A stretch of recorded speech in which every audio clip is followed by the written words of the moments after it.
right, welcome everybody to another episode of Quest for the Frozen Flame, brought to you by Knights of Last Call. I am Derek Melinda, the Game Master for Knights of Last Call, and these are the Knights. Welcome. Hey, how's everybody doing?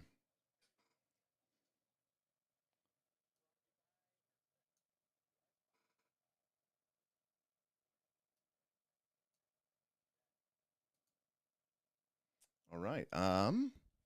Well, hold on a second. I think people probably can't hear you.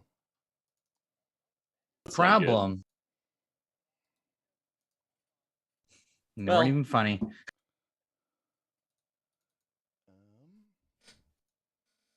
is happening? People are people saying that you cannot be heard? I mean, I can hear you, Derek. Yeah.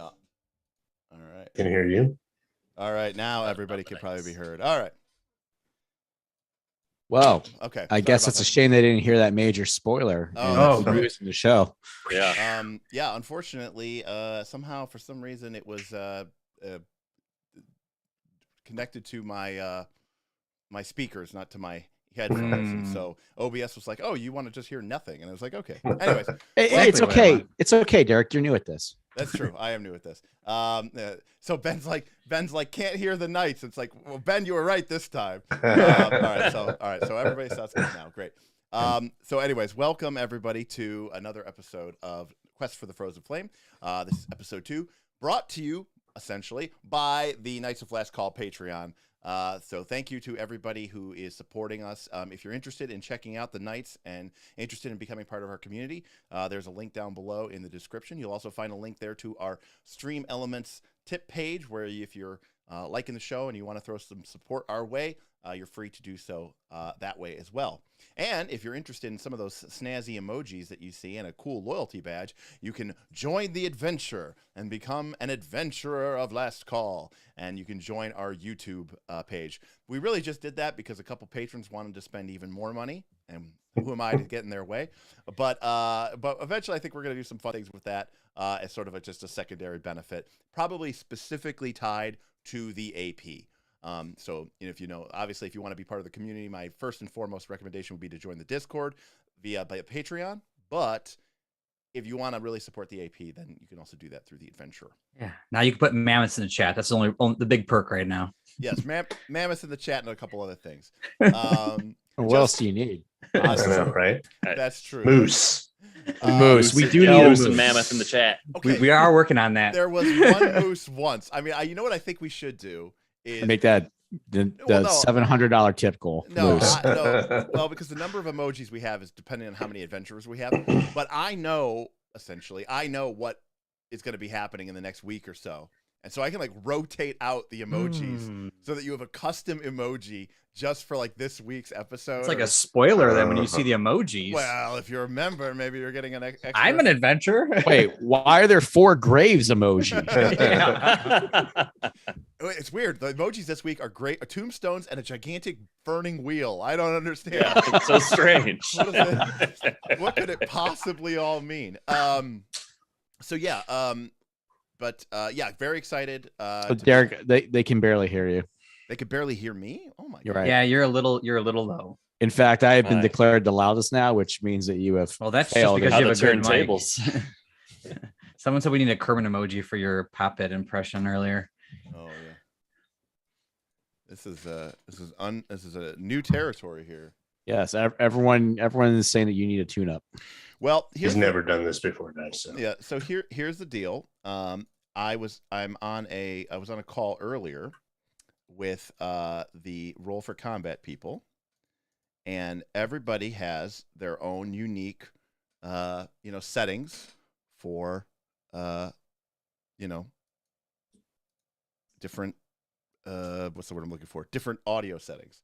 So everybody has their own unique things. So here we go. All right, there we go. Nice. A boom. Okay, so everybody has some people have quieter settings and you have to tweak them, and there's no way to keep a profile. At least I don't know. So if you do know a way to keep a profile, let me know. Is it? All right. Is this better? I am now quiet and Derek is now loud. So balance has been restored. Yeah, there we go. Balance has been restored. I'm looking at my levels and see, actually, it's funny. Right before we went live, everybody, I was talking about how I need another monitor, a fifth monitor, so I could see my OBS statistics, which include things like my bit rate and my levels. And because right now I can't see my OBS, so I didn't actually know that my levels were that low. So I want to have the swordfish set up. yeah, I want to have everything. So all right. Another thing too is appreciate any tips or super chats or anything that anybody sends us. But what we're going to do is when we have some breaks during the course of the game, we are going to take those times to go ahead and recognize those tips instead of disrupting play. So let's get into that. What do you guys say? All right. What is our tip goal today, Mr. Melinda? Oh, well, the tip goal today. There was originally there was some conversation on our who you are on our Patreon Discord about what Bob should name his pet bear. Again, the Patreon was a big part of why Bob ended up with a ranger as a Beastmaster ranger, and ultimately the decision was made for him to have a bear. And so then the decision, now Bob being the ever creative, awesome person that he is, came up with Hunter. And there was Bob was like, hey, why don't we come up with ideas for names? And Bob was coming up with all these weird Icelandic names because in Bob's mind, a name always has to mean something in a different foreign language. Especially German. Yeah, especially oftentimes German. So it would be like, Uberbeermädchen. And it's like, what kind of a name is it? So, but Bob put it out to our patrons and there was this lively debate and we never really fully arrived at it. But one of the names that was most championed was Brek the bear. Yep. I don't have to tell you where Brek the bear possibly comes from, but there was some support for that. So again, the tip goals are just designed to be a fun thing. If the chat really does show a bunch of support, I encourage you all to support us. But if we do get to that tip goal today, Bob will be we'll find inspiration to rename his bear to Brek the bear. All right, the tip goal is unbearable. Way to go. All right. There it is. So as a quick reminder of what we are, where we are, and what we are doing, the 4 characters, Droga, which is Bob's ranger, Joren, which is Mr. Smith's cleric, Brek, which is Tim's fighter, and Thron, which is Kaz's barbarian, represent sort of the best of the new crowd of the Broken Tusk following in the realm of the Mammoth Lords. They are the outriders, the folks who will go out and not only perform, reconnaissance and reconnoiter and hunting, and but also dealing with dangers that the large following, which consists of herd animals and supplies and tents and women and children and young and old, aren't going to be able to properly deal with. So not only are they supposed to be able to deal with some of these threats, but they are also supposed to be sort of the eyes and the ears of the following of the massive clan of the Broken Tusk. And last week, the current head scout, Whippa, heavily pregnant with child, took the 4 of them on a sort of a last rite of passage, along with the other would-be scout, and an NPC by the name of Pakano, who is the sort of heir-to-be of the mighty Falcon House, which is one of the predominant tribes within the Broken Tusk. Now, their goal was to bring down not only just a large male bull moose, but also one that had previously scarred and even killed members of the following due to his ferocious nature. And many tales were told on the interwebs of the great danger and death that the moose represented, but the Broken Tusk scouts took it down without any real difficulty whatsoever. Wait, there was a fight last session? There was a barely fight. an inconvenience. Yes, that's right. Did I miss that? Yes, Joren did. Yes, Joren did. I do believe it was dead before you got a chance to go in the initiative order. Got it.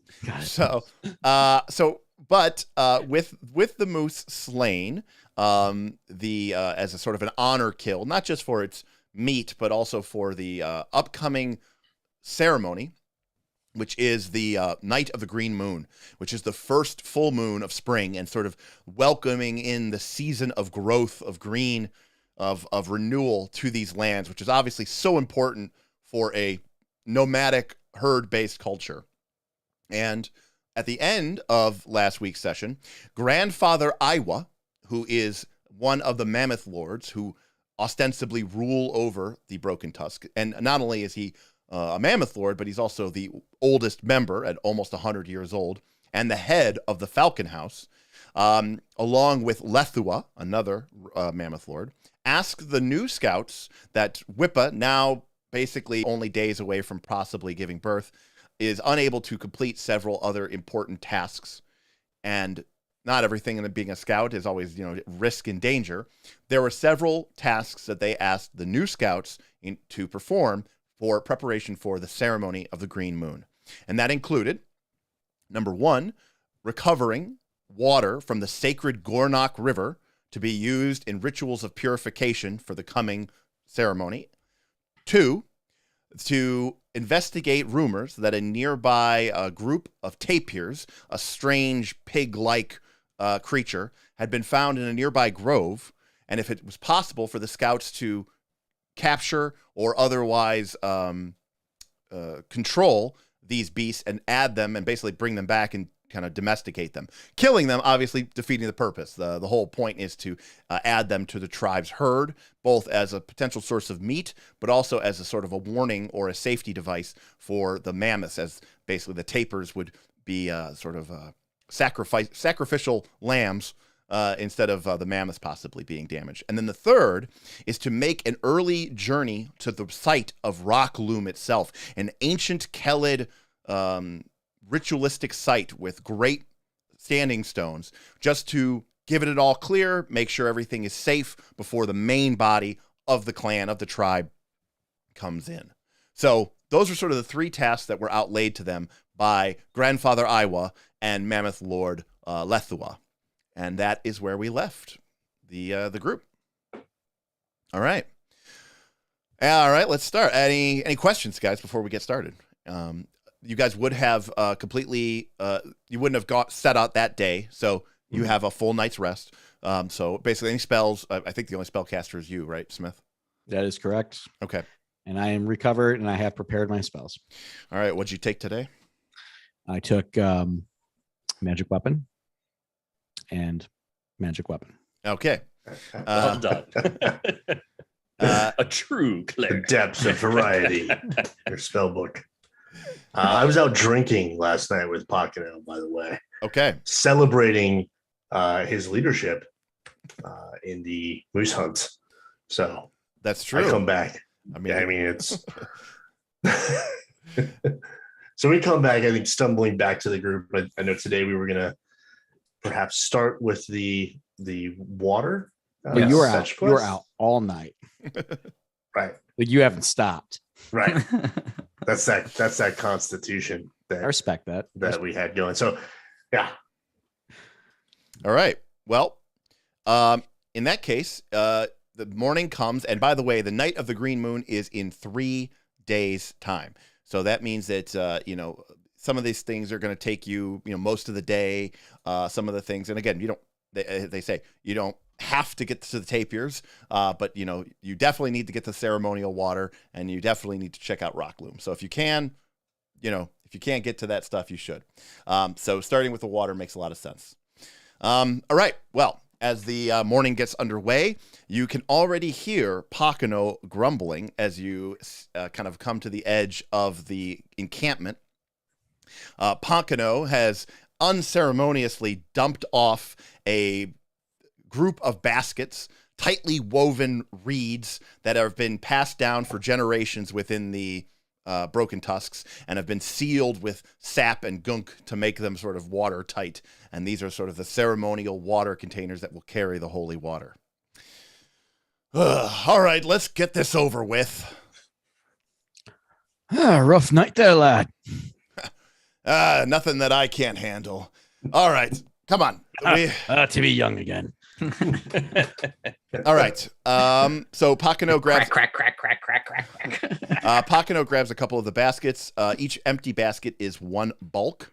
And there are I think there's about 6 of them. So I think everybody probably has enough bulk Probably yeah. Yeah. Yeah. I could take a lot of bulk. Onesie left over. I could take 3 baskets, I could take. but I assume I can only hold 2. Yeah, that's probably reasonable. Yeah, I can Yeah. take 5, so I think we're good.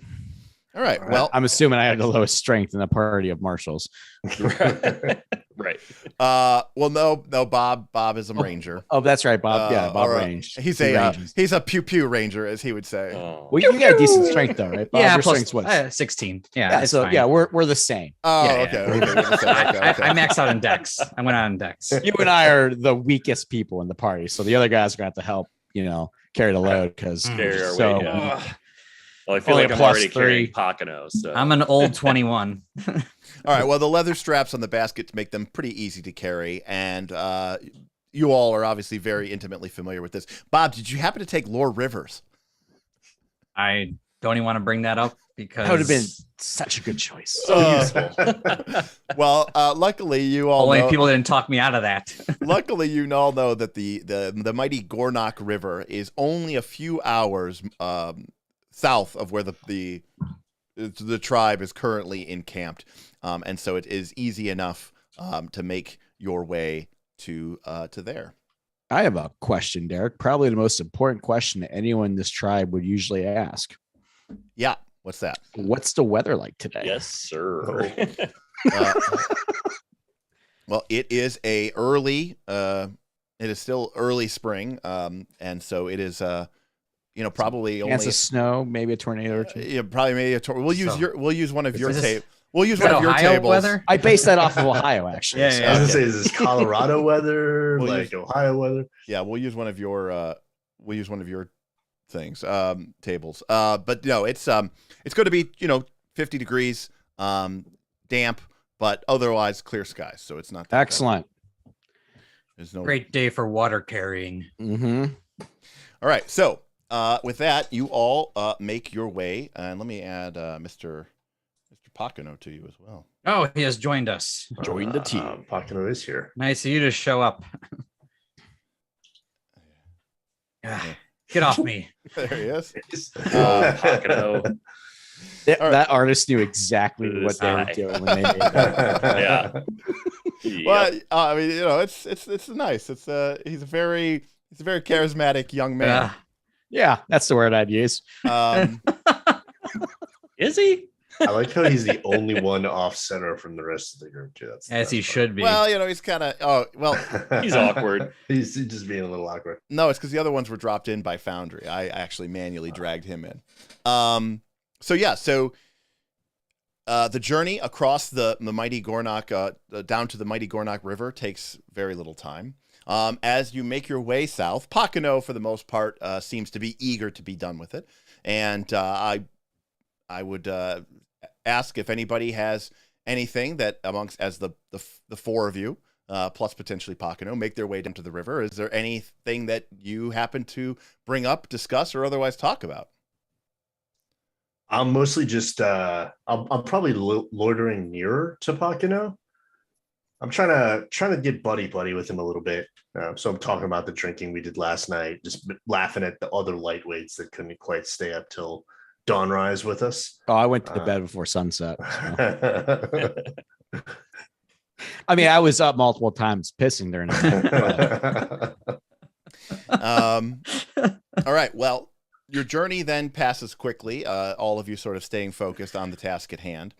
And eventually you make your way down to the wide river valley of the great mighty River Gornak. Its banks beginning to flood with spring melt from the nearby snow-filled mountain peaks.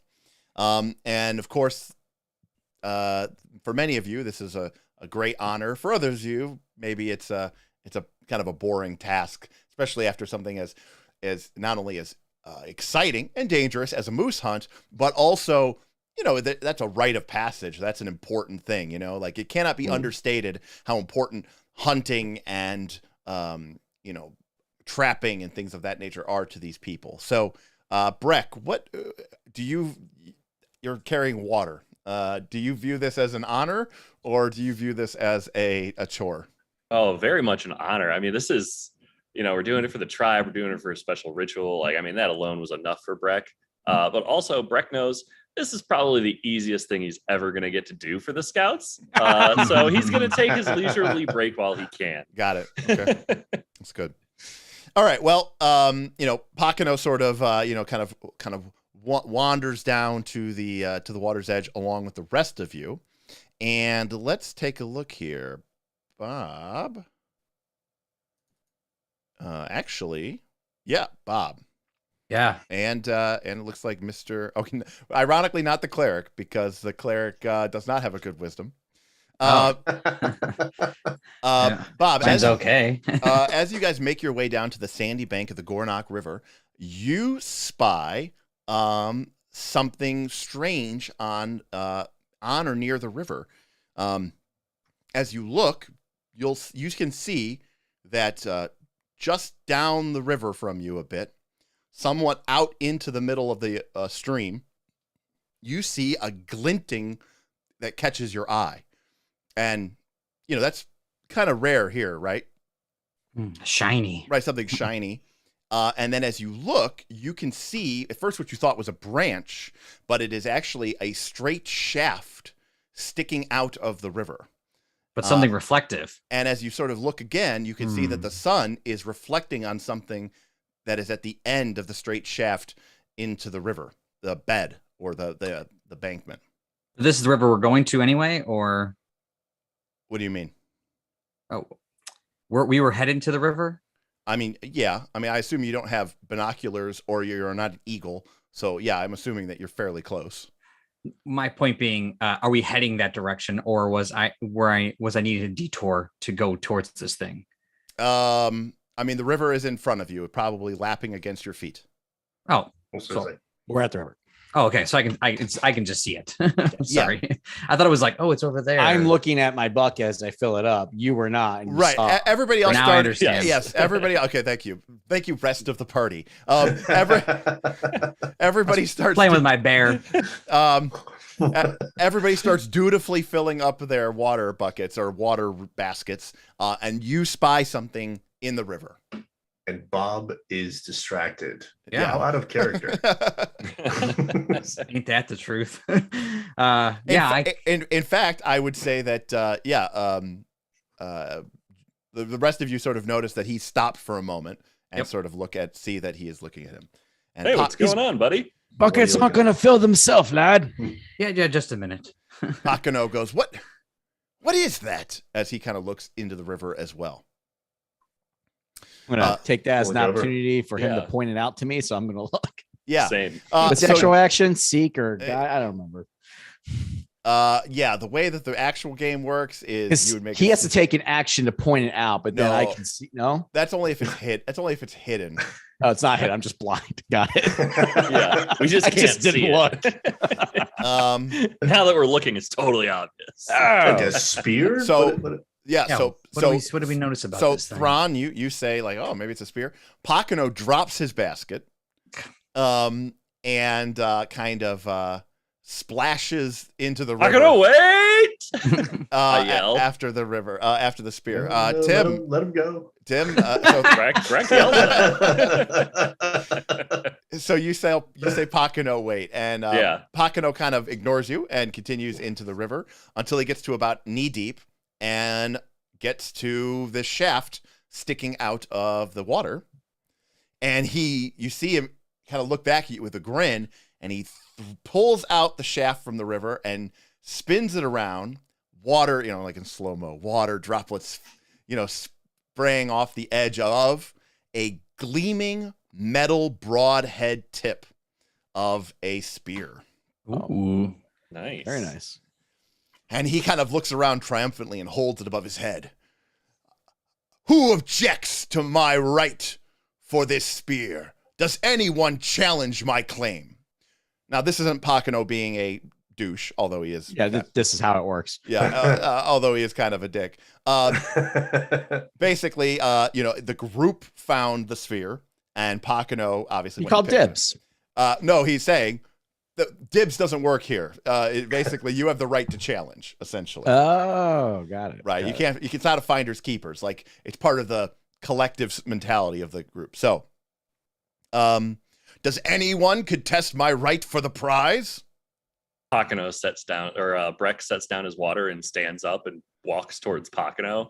All right. Slowly, I'm gonna put intimidatingly. as he starts to walk towards, I'm gonna put my hand out, kind of like on his shoulder. Ooh. Like I'm behind him. I'm doing the hold on, bro energy. Yeah, I'm not I like just look wrestling at him him and or say, anything. We're not "That there. should be for the tribe." And he'll be the tribe leader. See, no one's. You know what this hands is they not could be yet. better in. You know what this reminds me of? It reminds me of that scene from A Knight's Tale where he knows that it's actually the prince and he jousts him anyways. And like everybody else is like, don't fight the prince, don't joust him. But he is anyways. I never saw that movie You never saw A Knight's Tale? What? Wow. because the opening scene destroyed it for me and I immediately turned it off. He Will Rock You in my medieval story. Yeah, it grows on you. It grows on you. It's all part of the Pakano- experience. Pakano, do you know how to throw that thing? Pakano, sort of spins it around. Throw, maybe not so much, but wield in combat. It is Pathfinder 2. I like that. Fair enough. Fair enough. He's like, everything went to Constitution and apparently strength. I didn't have much. So he, Joren will start to walk over and be like, let's not fight over anything yet. Let me take a look at that there, boy. I don't contest your claim. Let me just see the metalwork to see if it's worth anything. Yeah, Pakano is, he might be a bit of a jerk, but Joren has been with the tribe for a long time. So he kind of thrusts it over. Almost, he's like, yes, inspect my spear. And Wink, wink. Yeah, and he hands it over to him. It's long and sharp. Whoa, my pocket, it's so large. All right. I take the That's how spear you of get my demonetized. knowledge of Southern weaponry as well Yeah. as craft, Derek. Yeah. I'm going to inspect the metalwork, and then I want to look for two things. One, just the condition and quality. Yeah. And two, if this has been branded or marked by something, because I know this is pretty unusual. And Yep. if it's metal and belongs to a tribe here, it's probably branded and owned by someone else. Yeah, that's great. Mhm. All right, so why don't you go ahead and make a recall knowledge check using craft. And, All right. And we will set the DC at 13. You'll- All right. It's Well- made of toothpicks.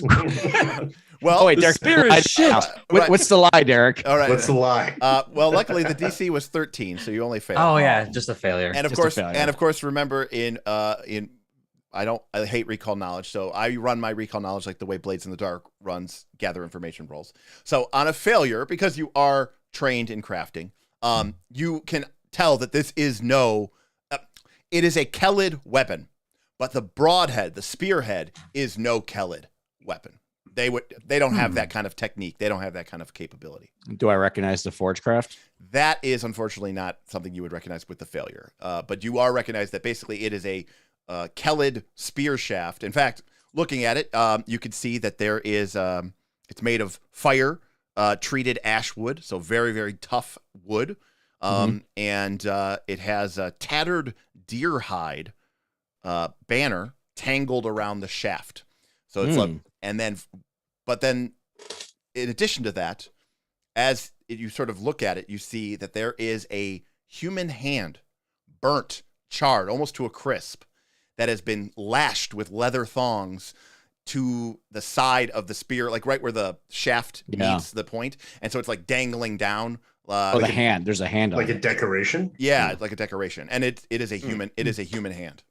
Oh, there's a hand on it. Yep. That seems pretty distinctive for And this area. it's would it on not there be? as a trophy, right? It's on there as like yes. Oh, you would say I thought it was just like hanging on. you would Have say I ever seen this sort of adornment before? let's see. Go ahead and make a knowledge, not knowledge, but a recall knowledge check using probably society if you have it. Nope. I mean, if you don't have it, you can still make it. It's untrained, but they're gonna say Throwing some dice. yeah, we'll say DC 15. Did anybody get it? All right. Did. Brek, Did. Hey, hey, Brek, that's actually pretty good because your whole background is that you are sort of a bit more cosmopolitan, right? You're, yeah, I was hoping I'd be able to get some knowledge. yeah. So you don't really know what's up with the burnt hand, hmm but you do recognize the deer hide banner that's sort of tangled around the shaft. Right. So imagine like if it was horizontal, normally there would be like a little banner hanging with the symbol of a deer. Okay. You recognize that symbol as that of the deer tribe or the House of the Deer, which used to be part of the Broken Tusks, or rather part of the Burning Mammoths, which is what it's not one of ours. Which is it's not one of yours. It's the split tribe. Right. So remember, the Broken Tusks used to be part of a larger clan, a larger following called the Burning Mammoths, and they left to go fight this tribe. And when they did, some tribes stayed together and formed a new following called the Broken Tusks. But the vast majority, and by the way, the Burning Mammoths was thousands of people, whereas you guys are just like 60 or 70. They had many dozens of tribes, not like falcon, otter, moose like you all do. This banner you recognize from ancient words and descriptions of the way that things used to be in the before times as belonging to that tribe. Hey, Tim, I just want to say thanks for that great role, and thank you for giving me a hand with that. You're welcome. All right, Smith gained a hero point. Oh my god! I feel like I should lose one. Everybody gives Smith a hand. I already did. I gained the wounded condition. Well, so I'm going to say, this is from another. This is from the mother tribe, but I don't understand what the hand is for. The mother tribe. Yes. Do you mean the split tribe? Yes.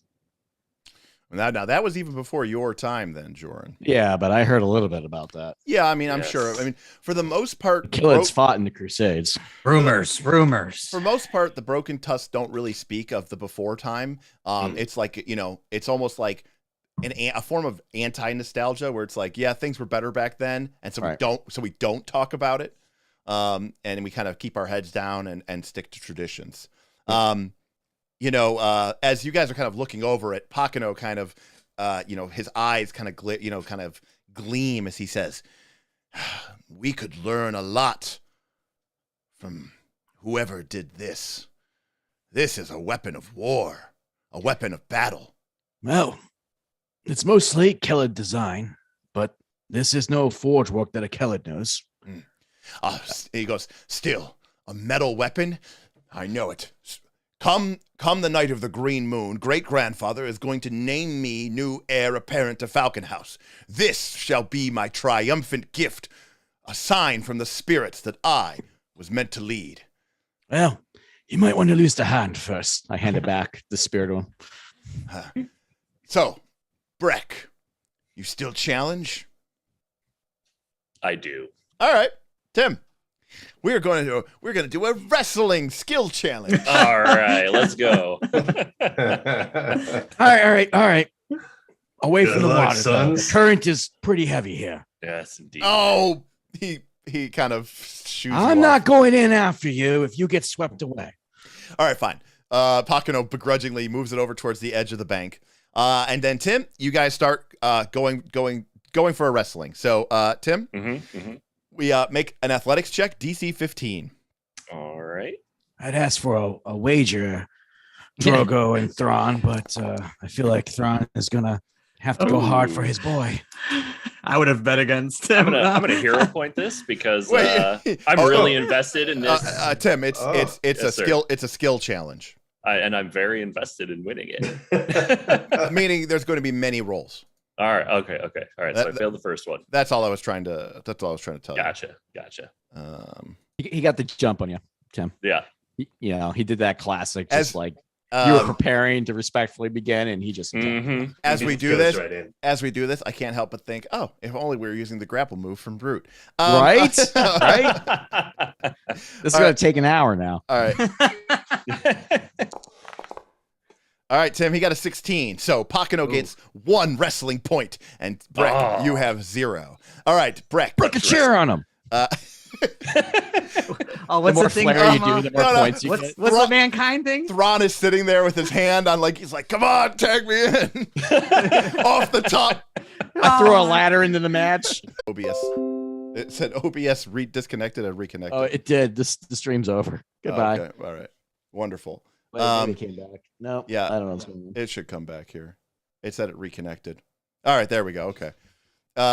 YouTube. All right. All right. So Pakano kind of comes in there and you guys start grappling a little bit. Brek, you're unable to get anywhere with it. And so then he kind of swoops at your feet and you kind of stumble to the ground, rolling into the muddy embankment as kind of Pakano kind of flexes a little bit. He goes, "Is that all you got? This is why I'm the best." And then you guys go in it again. Oh! Yeah, and then as he gloats, I pull on the mountain, sweep his legs out from under him. There is no honor. That's great. All right. Rolling for his. Oh my God. Oh. Okay. All right. So that's a critical. He is strong. So Tim, you get one wrestling point. But he gets +2 wrestling points. So Hey, so Derek, 3v1. your video's a little covered up by the map.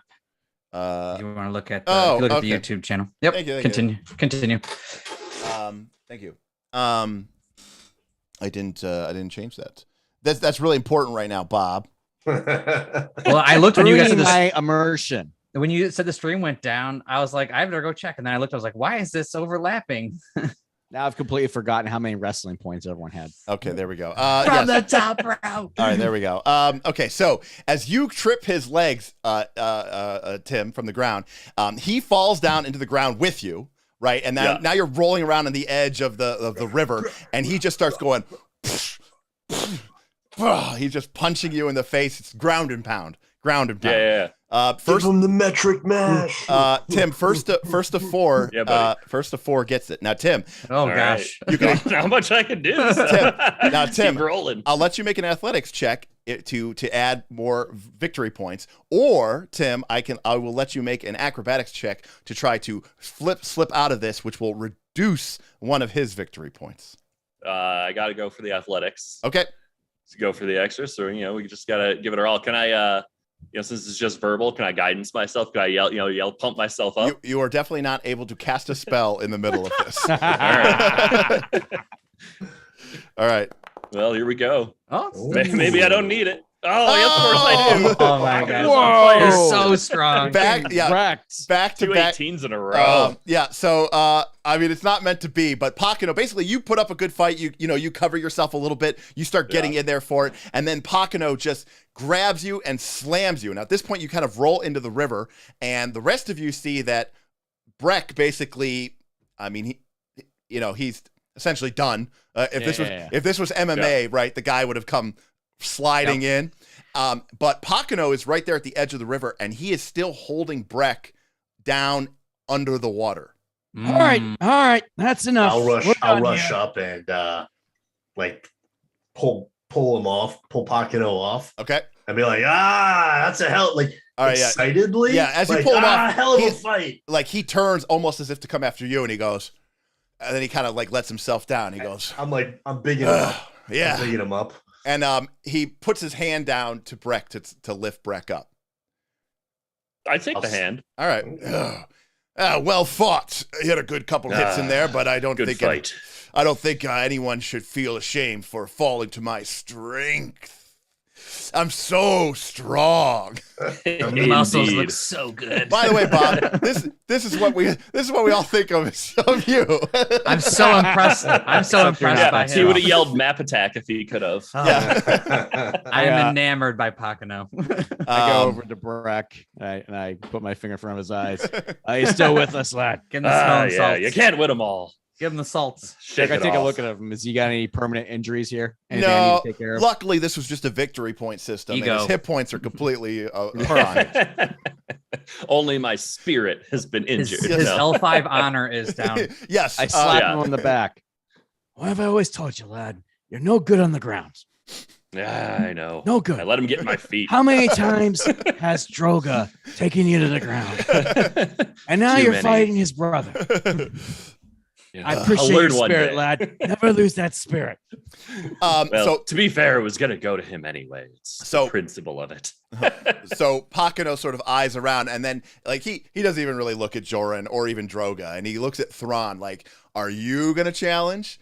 And he seems like he's kind of like both afraid, but also kind of like trying to intimidate you a bit too. There, Cass. Is the spear like on the? Is he holding the spear? Right now, Actually, I or is it- think Joren has it still.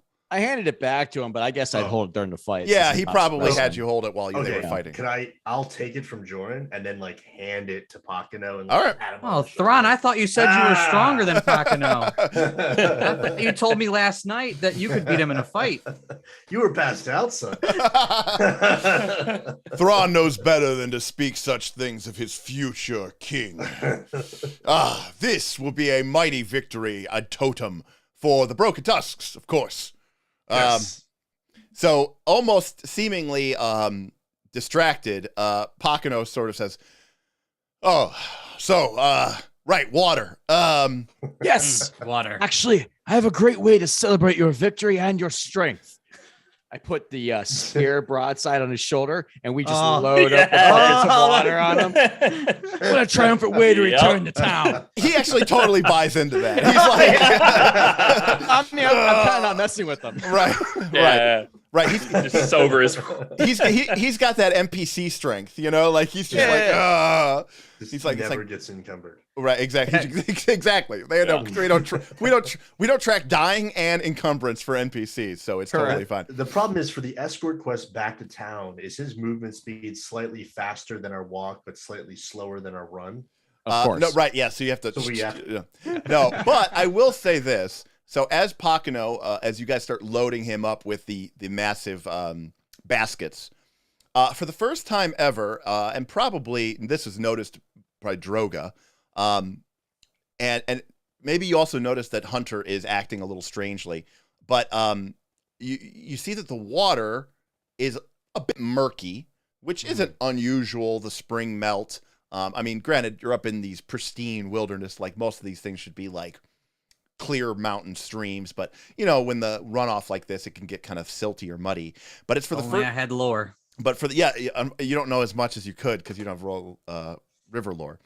But you do notice now for the first time that there's actually flecks of material in the water, and it's kind of some of it as you look, you see it's like floating on the river, black. Nice the material.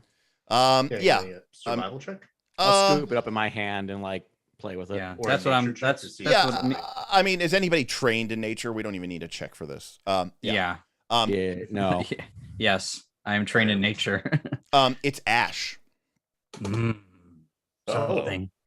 I look up what's burning. Do I see any smoke? Yeah, it's hard to tell, but it seems like, from the amount of ash on the river, it seems like there might be some sort of large fire or large. Is this forest fresh? fire. I mean, if it's so light. Yeah, it hasn't gone away yet. Yeah, it hadn't gone away yet. But it's Fire just on the water. yeah, fire on the water. But yes, it seems to be coming from upstream. So When was the last lightning storm? a while. I mean, it's been winter. So I mean, in fact, this is the season of not forest fires. All right, it's the sort of just coming out of the rainy winter season. Everything's been cold, everything's damp, everything's wet. Those of you who've lived your whole lives here on the tundra, anybody trained in nature knows that forest fires basically just do not happen at this time of year. So this is malicious. Possibly. Something caught on fire. Yeah. Who wants to scamper up one of those trees there? Probably me. All right. Okay. I reach out to hold his bow and backpack. Oh, I don't need you to hold that. I can do this all day. What about your other bow? Well, the patrons know that joke. But can I climb up any tall tree nearby to sort of to get a better look? Yeah, you're training in athletics. Oh yeah. Yep. All right. Yep. You make your way easily up the tree, and once you gain some elevation, Droga, For the first time, you can now see sort of the mighty Gornok River sort of sweeping away towards the horizon, almost kind of like I have sort of illustrated here. Mhm. Next to and- Mount Doom in the back. Next to the towering peaks of the mighty mountains, of which Droga does know much because of his lore. The mountains. Droga, what's the name of that mountain in the back? What's the name of that mountain in the back? Mount Northern Mount Reaches. Mount. Mount Northern Reaches. So you see on the far horizon. I've never seen that mountain before. Yeah, It's that new mountain. What mountain? I don't see a I've mountain. never seen the mountain. That's a canyon. We call that mountain number 3 where I'm from. But you can see far off in the distance, maybe 10 or more miles, a small stream of dark smoke, which may be streaming up from what looks to be near the river's edge. It looks like it's down still in the river valley. But it's, Down by the river. yeah, down by the river. How long of a trip would it take to investigate what that is? I mean, probably the rest of the day. A little too say a far. couple miles. A little too far for us. I mean, it all depends on how fast you can move and how much Well, time you have. Pakano's got my Yeah. water, so I could go up there with who's- Hunter. Who's the fastest speed in the party? We have a couple fleet footers, don't we? Yeah, I'm 30. Well, I'm Pakano 25. says, I can't believe we're seriously considering doing this. He's like, our job was to get this water and go back, not run more errands. Why don't We we have just to investigate this. No, We could you're be in right. Danger. I do like the unknown. Well, and now Brek brings up an interesting point, and Joren brings up an interesting point. Part of your job as scouts is to be the eyes and the ears of the Right. following, Yeah. but it's also part of your job to, follow your giri, your duty. So this is an interesting choice for you all to make. I'm You sort of four need to intrigued. complete this duty for Yeah. the ceremony. I can check it out and run back to camp and catch up with you. Take Hunter with you. He has great eyes. I don't know if that's actually I won't true. say no It's- to a it's bear. saying. Brek he's got a nose like no other. Brek is uneasy about it, but trusts Joren's judgment. So Even will agree to this plan. even Pakano sort of kind of seems a little bit askew at Joren, like traveling by yourself out into the realm of the Mammoth Lords, especially in the springtime, kind of is really dangerous. Like, a saber-toothed tiger could get you real easily. That's Jordan's first time. He's like, he looks at you and goes, old man, I appreciate your desire for pointless work, but that might be even a little bit too dangerous for you. I appreciate the concern. I didn't know you had such a soft heart in you. Got him. He kind Head of back, carry the water, look strong. I'll catch you guys tonight. Don't stay up all night drinking. All right. Take right, well- Hunter with you. How far is it back to the camp? Like, we have time to go back and check this out, and then yeah. do we have to camp one night? All right. Nope. Well, let's bring the. No, No, you we don't could need- you could go investigate what Bob found. You could go there, investigate it, and be back to camp by nighttime. But we couldn't go back. I Yeah, thought it would okay, take the so rest yeah. of the day just to go there. No, it said it's 12 miles, so Oh. it's like maybe an extra 2 or 3 hours. Oh, Yeah. well, that changes So- things then. Yeah. I mean, I'm all about we're still gonna get the water back unless we die horribly. Right. Well, Pakano sort of kind of laughs at you. He goes, "Fine then, Brek. I'll take the water back. That way, if you die horribly, no one's disappointed." Seems like a win-win. He's can't like, argue with that. I think he's starting to realize what you guys actually did to him a little bit, and he's like, He's like He's like- shaking a little bit. yeah. The whole time he's just been standing here while we're Yeah. talking. He didn't think to set it down. Right? No, he definitely. Stop flexing your he did- pecs. Calm those things down. But he basically, it's like for the first time realizing, he's like, since I'm carrying all the water anyways. Pakano, have you been working out? Yeah. I mean, yeah, a little bit. Yeah. Yeah, it looks good on you. It shows. Fine, I'll take this back to camp and back to the encampment. Do you need an escort?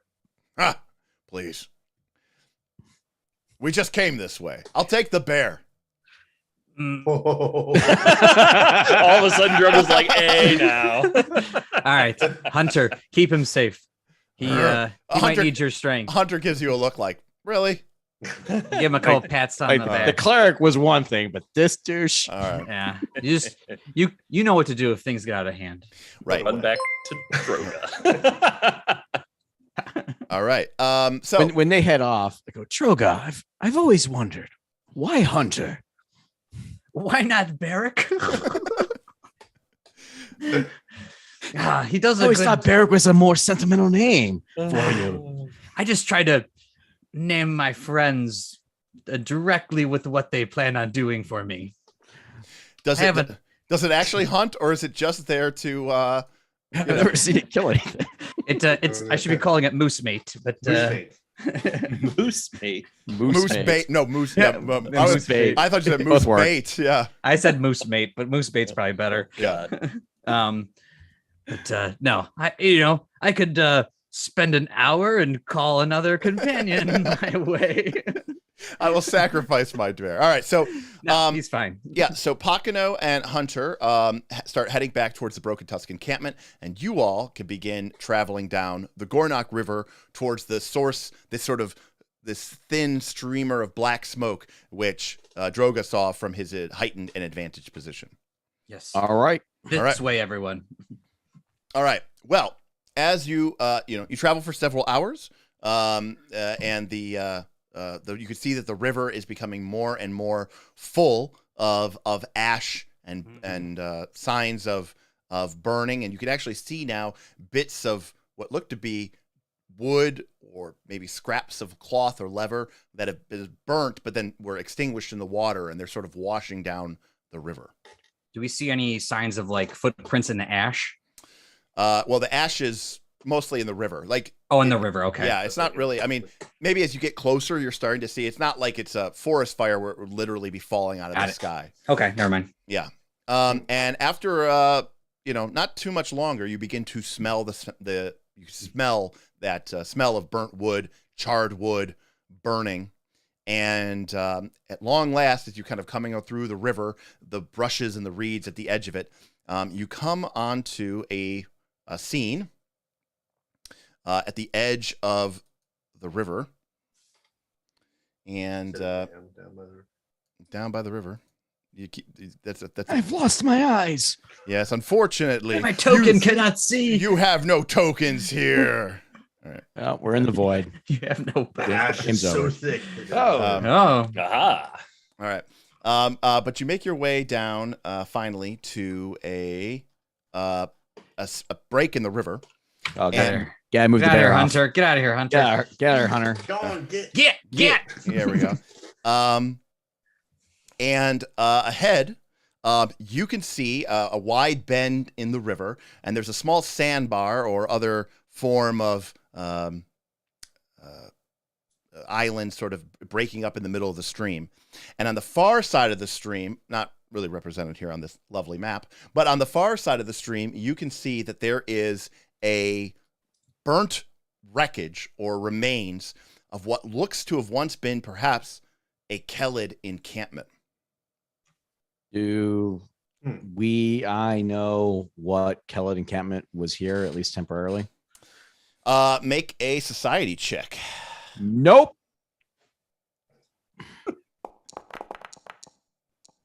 I mean, that's pretty. I mean, that's pretty good. Someone must have literally told me this the other day. So this was not really a proper following. From the look and the size of it, this was probably a small tribe that probably didn't belong to a full following, which isn't unusual. They probably were a small group that like fished or lived along the river as opposed to following the herds. Like, because in order to, police and sort of deal with the mammoths, you have to have a critical mass of people. And so when tribes or whatever split off, or if the following, collapses, some tribes die off, or, some families join other followings, but some try to eke out a living a different way. And you could actually see that they sort of look like they had built up, a variety of various structures along the river. It looks like they had little huts and, more permanent looking structures than the Broken Tusks would have, being a sort of nomadic group of they people. don't follow. Okay. And you can still see that it's been burned probably for at least over a day, but you can still see from the sort of black and charred, gray ashed form of the buildings, tendrils of smoke kind of curling up into the air. And of course, obviously all this ash right at the edge of the stream is just sort of pouring and dumping into it. Okay. We're a tribe of scouts and we are trained scouts. I am going to signal to Brek, who knows this, even though Tim doesn't. So I'm going to explain to Tim now to make the proper bird call that means, hi, we're also Kellid, but we're not here to raid your town. Yes, and as a master of performance, I will make this bird call. All right, Tim, you make some sort of apparently universal symbol for bird call. Yes, but you got to make. If we had to do the moose call, you got to make the bird. I have no idea what this check is for, so we don't need to check for that. Is that a check to see if your character either know can the whistle? bird call or you don't? Just how well I make the call. I don't know. I think we're good. Is on that bird pregnant? Yeah. We just got a signal that raiders are here. Defend yourself with your lives. Brek, you make the sign, but rather forlornly, because as you look across, I mean, this whole entire little encampment here is burnt down completely. There's no. We're just seeing if there's a survivor hiding. Yeah. There doesn't seem to be any sign of life whatsoever, at least from this far side of the embankment. Is this water? How deep's the water? Let me take a look and see what the adventure notes are. It is no more than, at least in the area where you are, between the shore and the island and the far shore, no more than knee or hip deep. It's basically difficult terrain. I feel like we could wade across here, guys, and I mean, it'll be check cold. out the other side. It'll be cold, but no, cold, not like cold damage cold. I'm winter touched anyway, so it's probably nice for me. Yeah. Don't take a nap in it cold. I'm going to. If you are a small creature, it's greater difficult terrain, but you're all humans, so. I'm gonna leave my backpack behind and the majority of my winter clothing, like my heavy cloaks and stuff, because I don't want that to get wet. Sure. And basically I'll take my spear and shield with me, and I'll plow into the water. All right. So I follow suit. All right. So Joren, the same. Yep. So Joren, you start moving into the water. Let's put you there. Thron, you're following. I'm gonna kind of be trimming along towards the log there. Got it. Yep. Brek, what about you, buddy? Yeah, I'm going to be hopping across that middle island as well. All right. And towards Droga? Following suit. All right. So you guys all start moving across, and Joren taking the lead because Smith took the lead. When you suddenly reach the side of this small sandbar kind of island, Joren, when suddenly you hear a watery voice cry out from beneath you. Oh. And you see a strange form or shape emerge from the water, sort of a malicious sprite-looking creature, but dripping and made of water, as if made of the water itself. More raiders and attackers! And then another one emerges from the above you, and it ripples out with its voice kind of warbling like water. Whoa! Destroyers! Polluting our river! Kellid people bad! Ho, spirits, ho! I put my spear down. Make a diplomacy check. Damn it. I mean, I feel like we wouldn't be polluting the water. Kellid people are a little bit more respectful than that. Wow, nice. All right. The diplomancer. Well, the Kellid people did pollute the water, so there you go, Bob. Not these, us. I'm four. not Kellid. Oh yeah, that's true. Oh, worse, you're one of the Southerners. You people dam our rivers. They don't know that. Sorry, they made their society check. They do know that. All right. Yeah, let me roll society check for the water. Yeah, they're not method. animals. They get to make knowledge checks. I was like, do I have society? Yes, -2. Rolling. If you fail, you have to lie to yourself. Yes. Oh, okay. Critical failure. He goes, they're all the same. Okay. All right. So we're not gonna racist. All right. So we're not gonna go. We're not gonna go straight into encounter mode. We'll stay in exploration mode. The water method. But if anybody wants to move or do anything, that potentially could trigger things. But the water method stops for a moment as you sort of lay your spear down low, and you say hold, stop, as the water method continues to sort of glare down at you. And by the way, for my people at home, and for this is what a water method looks like. It's a weird kind of winged elemental fey kind of creature that lives and is made of water. Flying against level 1? Don't like this. So the creature, flying and swim speed, Bob. Broken. Oh, that one comes through. You guys don't hear it because you guys don't hear it. Someone But said it became a sponsor. Henry just became an adventurer, so welcome, Henry. Nice. Oh, welcome.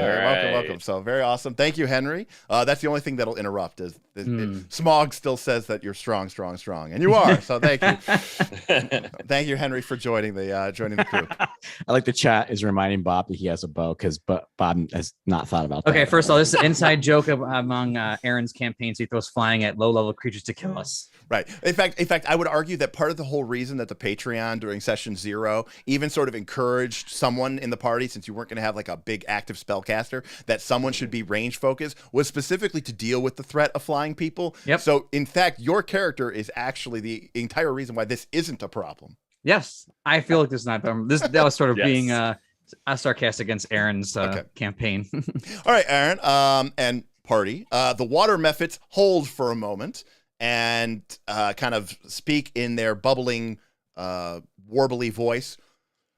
Then why have you come here? What more could you take from us?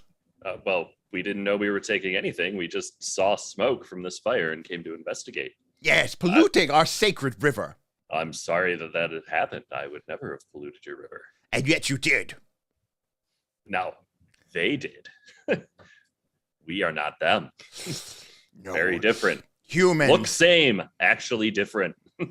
The water methods. Brek is being very charming, using all of his Brek diplomatic is skills. pretty charming. Oh, Brek is very charming. Joren just shut the hell up. All right, Bomb this now. Brek, make an impression check.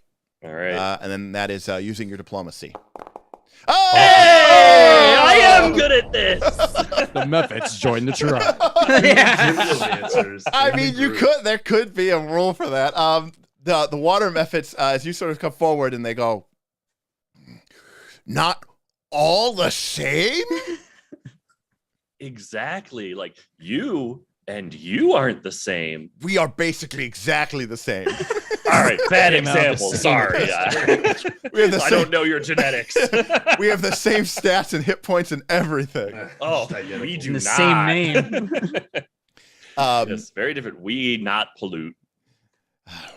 But We are a peaceful tribe. Yes. But the ones that came before, and the ones that were here before, they took from the river. And what happened to them? He Where looks did they back. go? The fires came for them and laid them low. The fires? Who Yes. brought the fires? Brought the fires. You all did. And polluted So- our river even worse. Two groups of us were fighting? Yes. Yes, yes, says the other one. Fighting in our sacred river, and now look at it, filled with your ash and char, polluting our sacred land. I agree, that is terrible. All right, well, Tim, you have successfully moved them from, with that critical success, you have moved them from hostile to indifferent. So there's not really anything you could do to request from them, but Yeah. they are definitely not interested in fighting you. So Sweet. All right, well, we can peace out then, because, I mean, I don't think there's much we can do unless one of you guys has a good idea to help clean the pollution out of the river. I mean, I'm assuming it's too much for Yeah. us. Yeah, Oh, that's what yeah, I figured. I was So. gonna say, is there anything in the remains of the encampment that we could take back to our tribe that maybe grandfather might be able to identify as like a? Kaz, can you bring your mic closer? Sorry, is there anything that we can take from the remains in whatever's left of the encampment here to bring back? Maybe grandfather's got an idea. It's possible that you might be able to find something if you literally sift through the ashes. But you're not sure if the water methods would view you continuing to press on as a good thing or a bad thing. Brek, can you ask permission and we can see if we can find something to identify the attackers? Yeah, I'll ask if we can investigate a little to see who did pollute their river. All right, Tim. Normally you have to make them friendly to request from them, but you got a critical hit, so I'll let you get one request from them. Okay, all right. So then, who Kaz, you wanted to investigate? Whoever. Actually, Droga's probably got the best perception, All right. right? Because we also don't want to spend all day. Mine's 6. So Yeah. I just want one of us to go over there. Check Oh wait, it out quick. or Brek, you're a fighter. What's your perception? 5. Okay. 5. so mine's pretty high. Yeah. So if they'll allow Wait. me, I'll go over it. But Are you trained or an expert, Bob? He's a ranger, I'm so he's expert. expert. And Okay, Yeah. good. I was just making sure because I was like, is it going to be a weird situation where his is higher, but I'm an expert? So You are an expert though, Brek, so you should aid yes, I will aid him Right. because I Because am an aid is expert in perception. baller in this We'll campaign. both go over. yeah, so if they'll allow me, I slowly walk across. I don't have any hostile weapons out. well, they're basically like, I thought we said you were going to leave. No, Hmm. we just made the request, didn't we? Yeah, the request to I- Ross, and you said we got one. Is there paperwork we have to fill out? yeah, you have to make a request. You have to make a request check. Okay. okay. I get a free Trip- roll triplicate. at a request, not a free You- request. You got it. I'm sorry. Yes, you get a one free request to change their mind. All right, I gotta check their will DC. It's 14. Hey, nice. all right. They're like, yeah. All right, okay. the water All right. methods say, look quickly, but then be gone from this place. The filth of your people will soon wash away, but when we return, we do not wish to see you here. And the water methods peace out. All right. All right, All fair right, enough. Great. All right. We just disappointed everyone in the channel right now. They come to Knights of Last Call to see combat after combat after TPKs. combat. Map attacks. We just avoided upon map one. attacks. That is correct. You did just avoid that combat. That's the way the cookie crumbles. All right. I was like, what is this weird feeling? Uh, Nothing's dying. I can't pew anything. All right. Well, go ahead and make your check real quick. We'll just resolve this really quickly with a perception check just to And- see if you do find anything interesting. And add your +2 from my expert aid. Is that correct? Or is it +1? It is if you're an +2. expert, it is +2.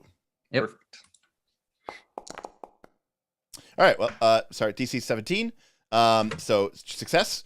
Nice. So as you're sort of sifting through the ashes and all this other stuff, you find there's a bunch of dead bodies. Oh, ew. But they have been burnt and all this other stuff. But the one thing that stands out to you is one of the body's hands is missing. Interesting. Oh, Yeah. Alrighty then. Lucky rabbit's foot. All right. Is that all that I find? Just that information? Yeah, I mean, All right. it's been burnt down. Everything has been sort of torched and burned down. I mean, it was obviously no accident. I'll say that it was deliberately torched. Make a quick prayer over them, and then to Sister Cinder, and kind of get ready to piece back out. All right, Joren, you see that Droga administers some Dawnflower rites. Your heart, Did maybe. you do it the right way? I am trained enough. I feel like I should be doing it the right way. All right. Good. And everybody is good. All right. Well, All right. that is all you're really able to discover or find. Is there anything else that you all would like to do here?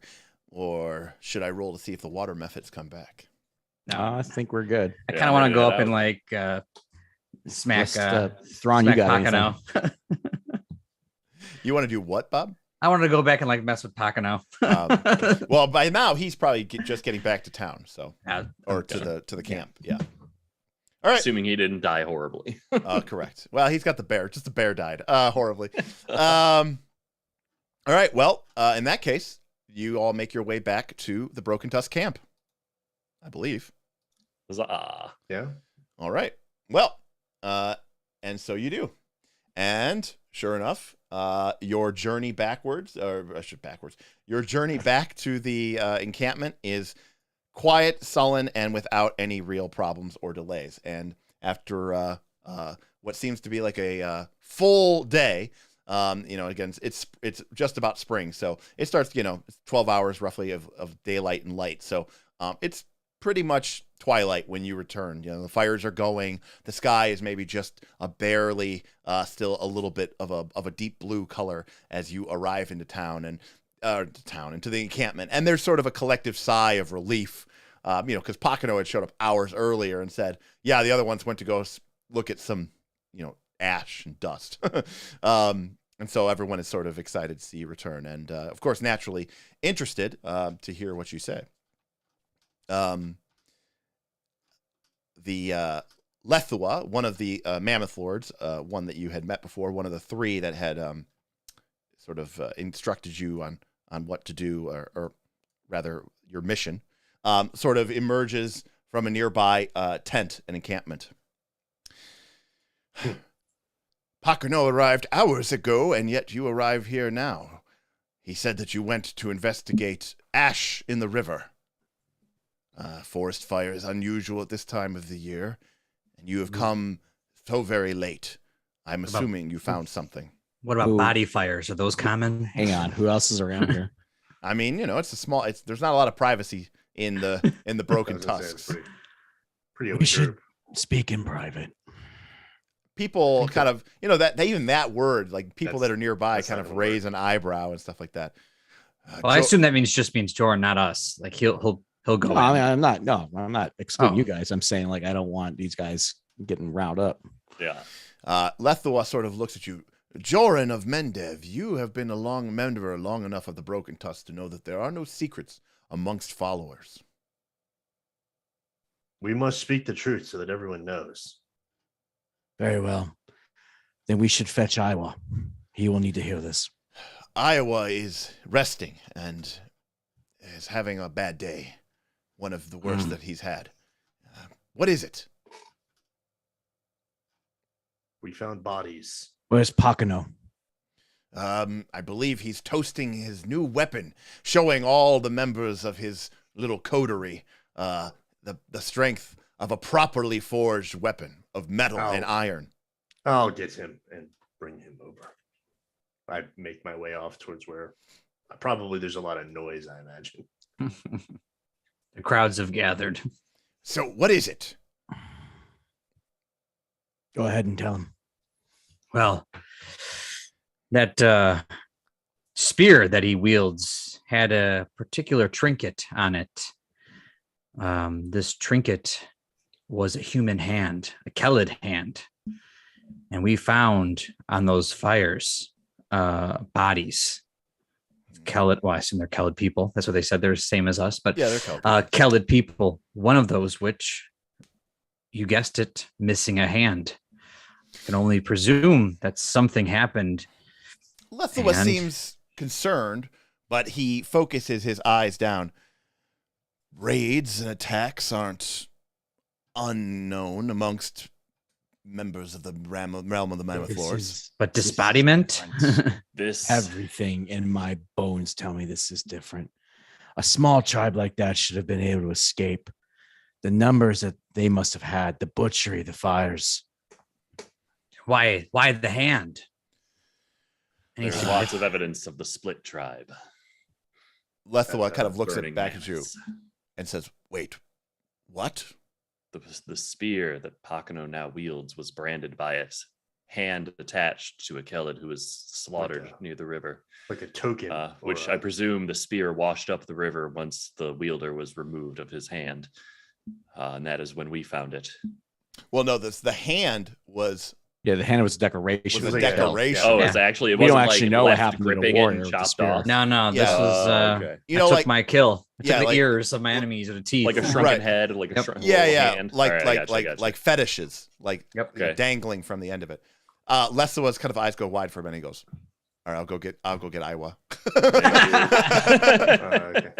I assume Jordan's by like, now yeah. I'm returning with everyone, the rest of the Pakano and the rest of the group. All right. Pakano still have the hand, or do you get rid of it? No, of course he has it on it. He thinks it's great. Yeah, Of course the he coolest does. thing ever. Yeah, it's the coolest thing ever. Yeah, real metal, real hand. Right. He's extreme. Right. Okay, so a few moments later, and you all are in the tent, in the small squat tent where Iowa spends his evenings. He's been propped up on a number of hides and cushions, and he kind of is stooped down beside his small personal fire ring, an honor given to him due to his advanced age. His expressive face, which you've come to know through your whole lives as being one that has been wrinkled through good humor and always finding the light and the best in a situation, is now a portrait of sadness. "Come, my young ones, and sit," he says as he absentmindedly pokes at the fire with a stick. "I had hoped that you would never need to hear the tale that I am about to tell you, but, or at least that I wouldn't have to be the one to tell it." He offers you to sit down. All right, quickly sit. I'll stand at the door and kind of keep an eye half in, half out. He kind of... He said young ones. Yeah, that's true. He takes a long drag from his Knights of Last Call official tumbler. Go. Does he put on a Product placement? Last call Does he put shirt Knights of so Last he Call can shirt? relax in? Yeah. How to make a long story short, I will put it plainly and simply, as is our way.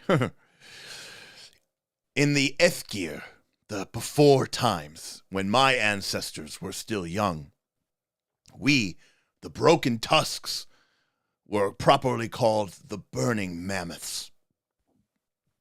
Our migratory route then was large, as was our herd, mighty, one of the greatest in the realm, shepherding hundreds of mighty beasts, supporting hundreds, thousands of Kellid. And we carried with us a powerful, powerful light. The primordial flame. Yes, no, it is not just a child's story or a legend told amongst the people of the Kellid. For the Burning Mammoth were the shepherds of this great gift from Sister Cinder herself. He spreads the fire's coals in the fire pit into a wide, flat layer. And in the center of the coals, he places a perfectly round pebble, which begins to grow hot. The great primordial flame brought light and warmth and life to these realms, sustaining it, giving the Kellid people here a chance after the age of darkness, when the sky fell and the earth shattered, a chance to live honorably and to live well. Sister Cinder brought that to us, and we of the Burning Mammoths kept that pact and truce. And for that honor, we were given the responsibility to shepherd her light through these realms, to keep that life-giving energy alive. But then, almost 100 years ago, the Age of Lost Omens came, and the great quake shattered the eastern lands. And he tips the large jagged rock into the coals. Far as we were away, our people still felt the thundering hooves of the demonic hordes come from the very pit of the abyss. Joren turns his face away. Many brave men and women went to deal and fight with those hordes. And he casts an eye up at Joren. Some of you may have heard the story that Joren was once a great crusader of the East, but he's never really spoken of these times. For many, many moons, our mammoth lords argued over what to do, and what to do with the great light. Some thought that it was our duty to go and fight this darkness, and to bring the primordial flame, to use it as a weapon against evil. In the end, some of us took the primordial flame, my mother amongst them. They believed that it was too great of a risk to lose it and to lose our ways. They hid it. He kind of looks ashamed for a moment. Perhaps they stole it. But they hid it where it would be safe. With that stick, he then separates a few of the coals from the rest, along with next to the red-hot pebble. The majority of the tribes called those of us who would not fight and would not tell where the weapon had been hidden, they called us traitors. They exiled us from the Burning Mammoth and took the banner of the Burning Mammoth east to fight the demons. Weak, broken, our greatest warriors and hunters having left us, but determined to carry on, believing that we had done the right thing. My parents and their kin took a new name, the Broken Tusk. He kind of seems to almost like sinks down with the release of what he has said. But that was long ago, and much has happened since. He throws his stick that he's been sort of illustrating the story with, just throws it into the fire. But now it seems that the burning mammoths have returned, eh? And in time for the night of the green moon? I cannot tell you what this means. My ancestors' spirits, although I hear them so cleanly and plainly as I am so close to joining them, are silent. But my bones tell me this will not be a happy reunion. And he leans back.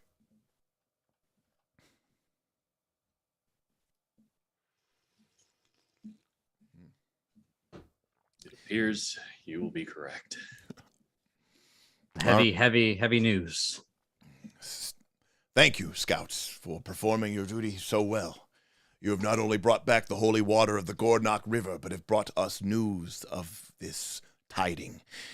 But few others in the tribe will recognize the importance of this event. Even my fellow mammoth lords may not fully understand or appreciate what the burning mammoths returning. They know that the burning mammoths were once one tribe. But very few, if any, in the tribe know that we split due to the actions of the Broken Tusk, what we now call the Broken Tusk, that they stole the primordial flame and hid it so that it could not be used as a weapon against the demons. Now, Joren, you may not have known this, but what this guy basically just told you was that the tribe that you're a member of, they noped out of the fight.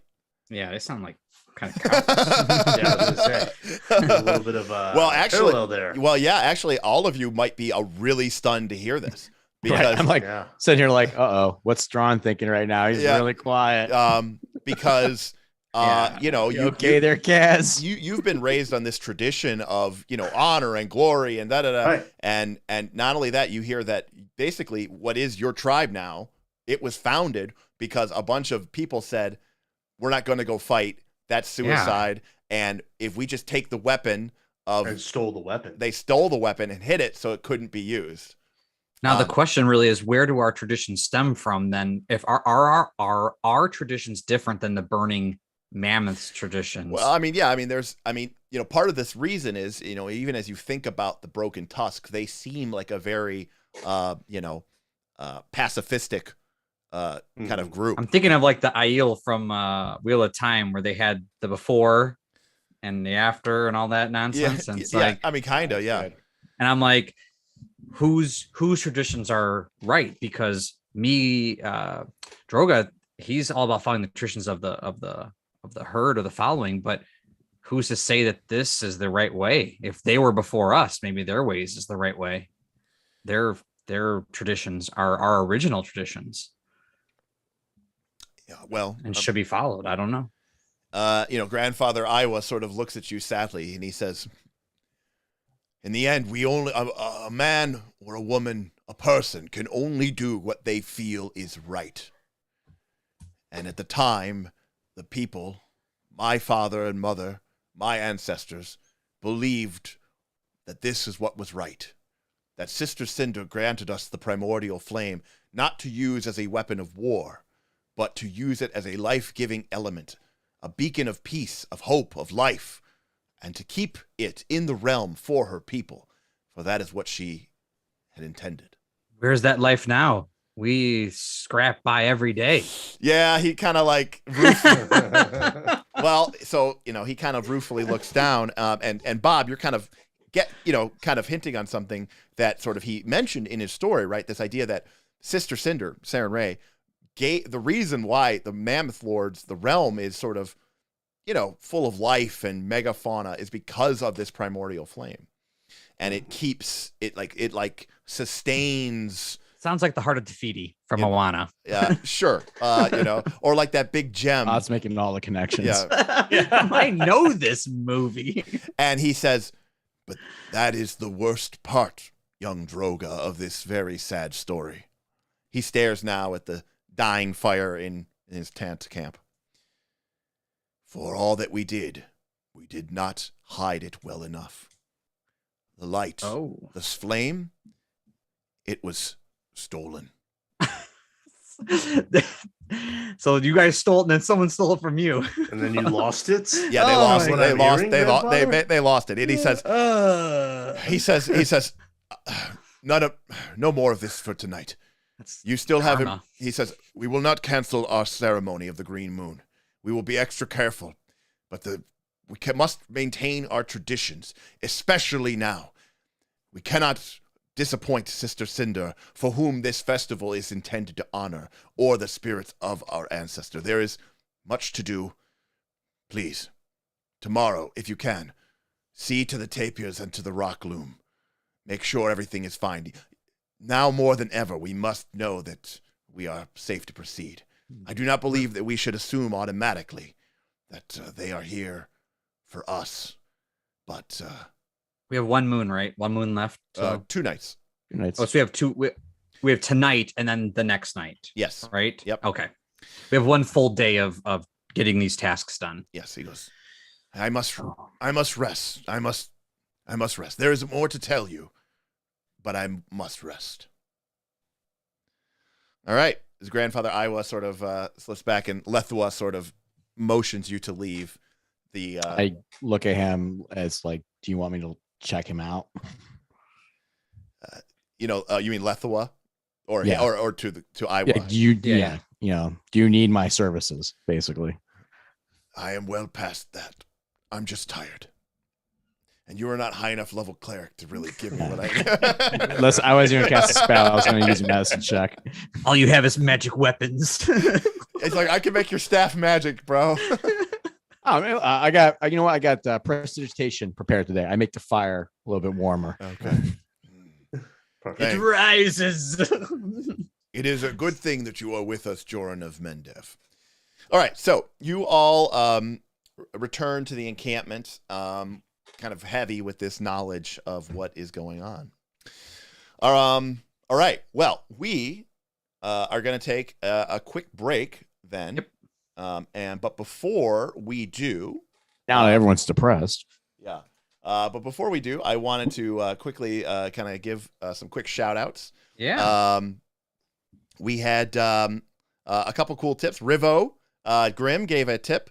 Not sure what the goal is for days, but let's kick the tires. Yeah, Rivo's sweet. So let's kick the tires. Ben. The goal is to rename Bob's Bear to Barrack. That's right. Kick the tires and light the fires. Kaz, bring the Yeti pain, brother, is what Rivo says. And Rivo, by the way, is our Patreon member who kind of gave us this idea of Kaz eventually sort of being a overcome by the power of his Yeti bestial host. Ben tipped and said, I will give 10 gold pieces to whoever arranges an accident with Pakano. We got a tip from Henry. Thank you, Henry. And we got a tip from Jason, who says Pakano is strong. Bob, do you want to be Pakano when you grow up? I kind of want to be Pakano right now. I mean, you guys hate him, but he seems all right. I don't hate him. I mean, he he's hateable. He just carried 5 He's jugs hateable. of water back with a spear, and he just wrestled Brek. I mean, he sounds did legit. He did it. I mean, he did. Yeah, that's true. He did beat everybody, and I mean, obviously he rolled some 18s, but you know, in the fiction, he really had a very commanding, a very commanding performance, I suppose. Yeah, he's not all talk, so I mean, right? Exactly. He just acts like he would be. Right. Yeah.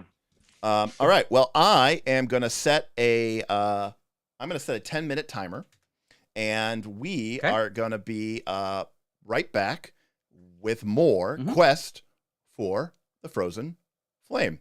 All right, everybody. We will see you real quick.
All right, everybody. We are back.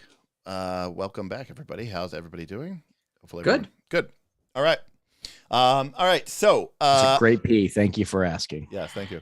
Thank you for everybody for sticking with us through the break. Again, we usually go for about 3 hours total. So we're hoping to get another a good hour and 20, 30 minutes of playtime in. And of course, also, I want to shout out a couple of things. Number one, if you are interested in keeping the conversation going and being a supporter and champion and hero of the Knights, why don't you take a look at our Patreon? There's a link below. Check it out. And we do more than just play Pathfinder 2. We also talk about Pathfinder 2. We also talk about pretty much every single role-playing game in existence. And we're eager to talk about the philosophy of role-playing games as well. So, us playing and having fun is just sort of a nice perk of benefit of the channel. But what we're really here to do is to really sort of embrace RPGs as a philosophy.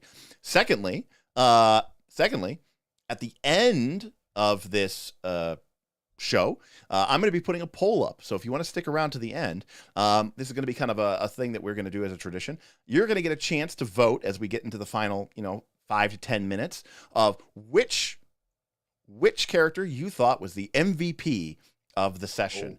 Pakano. Clearly Pakano. Pakano better be on that list. And if whoever wins that will get to start the next session with a bonus hero point. So it's not a huge mechanical benefit, but a great way to show your support for who you thought. And by the way, this might not necessarily be your favorite or whoever, but who was the most valuable player in this game.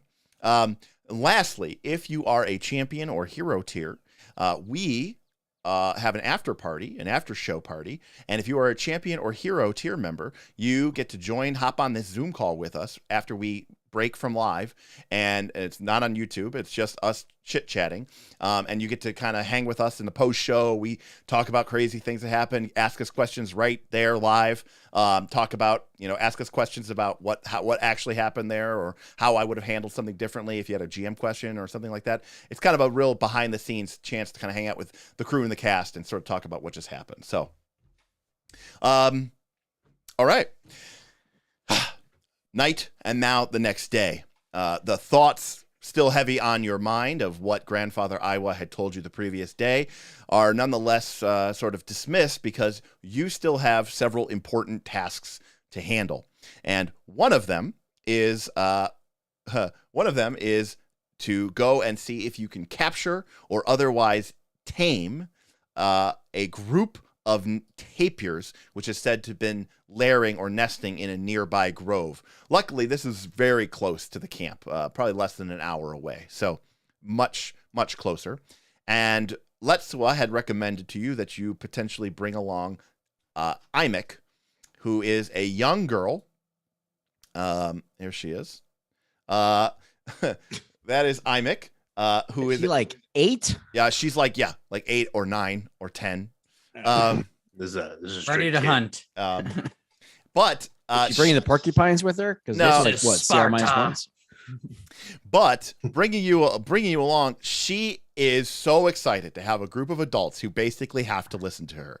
And as you walk along, she tells you she's like, well, you see, every one of them has a name. And I picked out a name for every single person inside of the herd. And then first I started with the mammoth, and then I have the big one, and I call him Papa Big Guy. And then I have the little one, but I actually don't name him Little One. I name him Little Toe because he has one toe that's a little bit smaller than the other toes, and I don't want him to feel bad about it. So I call him that because I want him to know that's because I love him. And then he was telling me that he was jealous because the other mammoth, his fur is coming in thicker than the other mammoth, and he's really upset about it. But 3 hours later. right.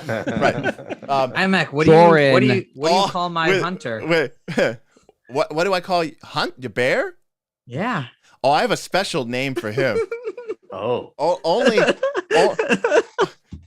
She'll tell you later. It's only the kind of name that a 7 or 8 year old girl would name a bear. Sounds about right. But only if we reach the tip goal are we going to name it. Exactly. Well, thanks, Imik. So, but basically, genuinely speaking, and I know that 3 of the 4 players here all have young, precocious. That's pretty accurate. I have an 8-year-old daughter, and that's how it works.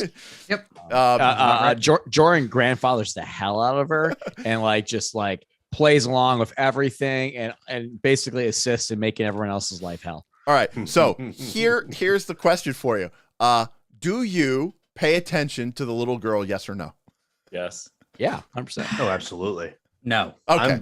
That's fair. No. Because here's Just kind of get annoying. Thron's veil gets to drop, and he's kind of a big kid. At Oh, heart. okay. Okay. So I'm Lauren like, like chuckles at this. I'm with it. No. Here's the thing. It's so sweet and innocent, but there's like a dark moment, right? Oh, Because Imek kind of like comes over and like hugs Thron, and like, you know, you all like have seen Thron and stuff like that, and it's kind of well known that like Thron and Imek has always had like a kinship with Thron, and Thron kind of kinship, and she goes, it's like nobody else in the clan really understands me, but Thron, it's like you understand me, you know? It's kind of like talking to the other animals. I give her this like, that's between us. And she kind of like, you know, kind of gives a wink, and you know, it's like this realization, Thron, that the reason why she is kind of shy around humans but talks to you is because you realize like maybe you are more beast than man, right? And like she's almost connecting to that animal spirit inside of you and sort of breaking into it. And that's why I'm never really like put off by her. Right. Yeah, and I see animals more to train and hunt and use than probably than to be. I mean, I'm friends with Hunter, but you know, not like they are. Well, all of you that chose to listen to the little girl, make a DC 15 will save. Oh boy. Do I get a penalty or a bonus for the fact that I am going to give you a +2 circumstance bonus, Thron. Oh. Nice roll, Brek. Nice roll, Joren. Jeez. So yeah, 19 and 25. And oh my gosh, 27. All right. Nice. Absolutely correct. All right. Well, if you failed the will save, you become fatigued. Checks out. But because you passed the will save, you gain immediately learn the tame animal skill feat. Immediately as a free bonus feat without having to take it as a skill feat. Buried within Imek's endless stories are nuggets of true wisdom about how to connect and empathize with animals. And as you all chose to listen to her and succeeded in sort of weeding out her endless rambling with your massive will saves, you guys can take the tame animal feat. Bob, you ignore it completely and get nothing from her. Okay. That's what it is. You know what? I got hands Pathfinder. Never thought make a will save and get a feat was a thing. Yep. So by the way, if that doesn't sound like something that would have happened in Smith's campaign, I don't know what does. I feel ashamed I hadn't thought about that, to be honest. So less than about an hour later, 90 minutes later, you come to the edge of a large grove, and on the far side of it, you see two large, giant tapirs. Large because they are 2 squares by 2 squares. Giant tapir because they are big for being a tapir. Because we are in the realm of the Mammoth Lords, and everything is bigger here. Texas. Yeah, it's the Texas of Golarian countries. Everything is bigger. Everything is bigger in the realm of the Mammoth Lords. Let me just pull up a quick little picture here. Mm-hmm. So that is a giant tapir. Yep. It's like a weird pig elephant monster, but it's, you know, like an anteater with big legs. Yeah, exactly. It's a weird kind of creature. However, as you come in, Imek kind of. I was waiting for him just to pull up a picture of us. You are the tapir. You are the tapir. Maybe the real tapir were the friends we made along the way.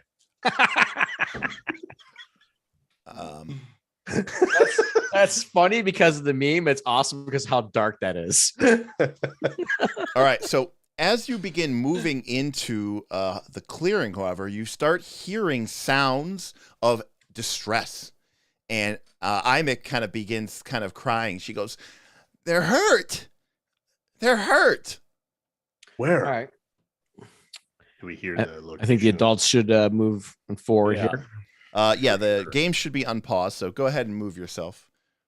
I only see gray. Gonna reload. Where are we going? Are we going up? Is that you may want to reload there. Yep, I am reloading. And across the clearing, at a distance of about 75 feet, you can see two giant tapirs. And Droga, as you kind of come in here, you could see that both of the giant tapirs seem to be caught in snares. Oh. Uh-oh. I see anything else? Go ahead and make a. Well, I mean, what are you trying to do? I'm trying to see if there's anything else around. Like, obviously they're trapped. There's something coming Like to them. human Checking the trails. lines. Yeah, human trails, stuff like that. Why don't you make? I was more like looking for something coming at them or around Right. them. But If something's hiding, then that's you're with your passive perception, and then if it's a check, it would be because they're like coming to ambush you, and that's your initiative check. So we don't actually have to make that. But if you want to, you could say that your character is keeping an eye out, scouting, basically. oh, for sure, yeah. Okay. All right. I'll what I'm good at. proceed in. Yep. Slowly. Yep. Trying to look non-threatening to the first tapper. The creature begins sort of like screaming and bellowing out as you approach it. And Imex says, no, not that way. Like I told you. I do it the way she tells me. Use the tame animal. Use the tame animal skill feat. I wait. Train or tame? Tame. Oh, I was only able to train them. I start teaching them how to do flips and shit. Yeah. No, it's tame. That's more like what animal. I have. Tame animal. Tame animal. All right, hold on. I have to download this from the Matrix real quick. Control space. Okay, so I lose train animal. I forget how to do that because we're not in a circus. That's the other AP. Right. All right. Tame animal. What can I do here? Born, blah, blah, blah. Yeah, Use so- his feet. Choose a wild animal that's not specifically hostile to you. It's confined to a small area. Nature check. Oh, can she teach me how to do nature too? She does not. By the way, this attempt usually takes an hour, but it does take 10 minutes if you're expert in nature. Well, None of us none of are that expert. happened. I'm not even going to waste their time. So what can I see from here? What's this animal's condition? Is it injured or just trapped? Well, as you hover over it, you can see, if you want to, that it does have some damage on it. The creatures are injured. Because the trap is injuring them? Correct. Actually, as you get closer, you can see that the snare has sort of bolted to the ground, and it has sort of grabbed onto the creature's rear legs. And actually, it looks like it's a set of barbs that have stabbed into the creature. So it's like a very primitive bear trap. Like a very primitive bear trap. Yeah. Now, we wouldn't have set these so that we can come out and get these. So No. someone put these here, Joren, and I feel like we should proceed with caution. I agree. But by wolves traps. We also need to complete our task. We need to calm the animals down. I can see to their wounds after. The creatures are sort of bellowing. Now, you think that if they were healed, Joren, that might make it easier to tame them. Oh, so I should heal them before we get them out. Well, Emik says, they're so scared. If we got them out, they might just run away. And I want new friends. Can you calm them down so I can see to their wounds? Yes, but it's going to take me a while. I got to have a conversation with them first. Can we get her close? Can we protect her? You're in there. I think we'll come over here. Circle formation. Flying V. Droga, you want to keep your not elven eyes on the lookout? Yeah, I can go here, but I'll send Hunter up with her. Yeah. Okay. Well, she needs to get up here and have talk. Yeah. So. Unless are these tapirs scared of bears? I mean, yeah, probably. All right, Hunter, you stay with me. All right. I kind of loiter like protectively near her. Yeah. So, Aaron, you're going to heal the giant tapir? Yeah. So can I use a medicine check on this, or do I need to channel forth the power of divinity? It's probably not going to stand still enough for you to treat wounds it. Okay. All right. Well, as she calms it down, I will gently place my hands on the creature. Well, it takes her an hour to do that. Oh, what is she doing first? Sorry. She Do has I to- need to heal her before? Yeah, so she's trying to tame it. Okay. So you healing it will. It's well, okay. Well, it's gonna be pissed that I'm doing this, but I need to touch it. Actually, you don't. It's a second. It's 2 action one. I need to touch. It is definitely ranged. Okay, that's way less cool though. Yeah. All right. Shoot the power friendship at it.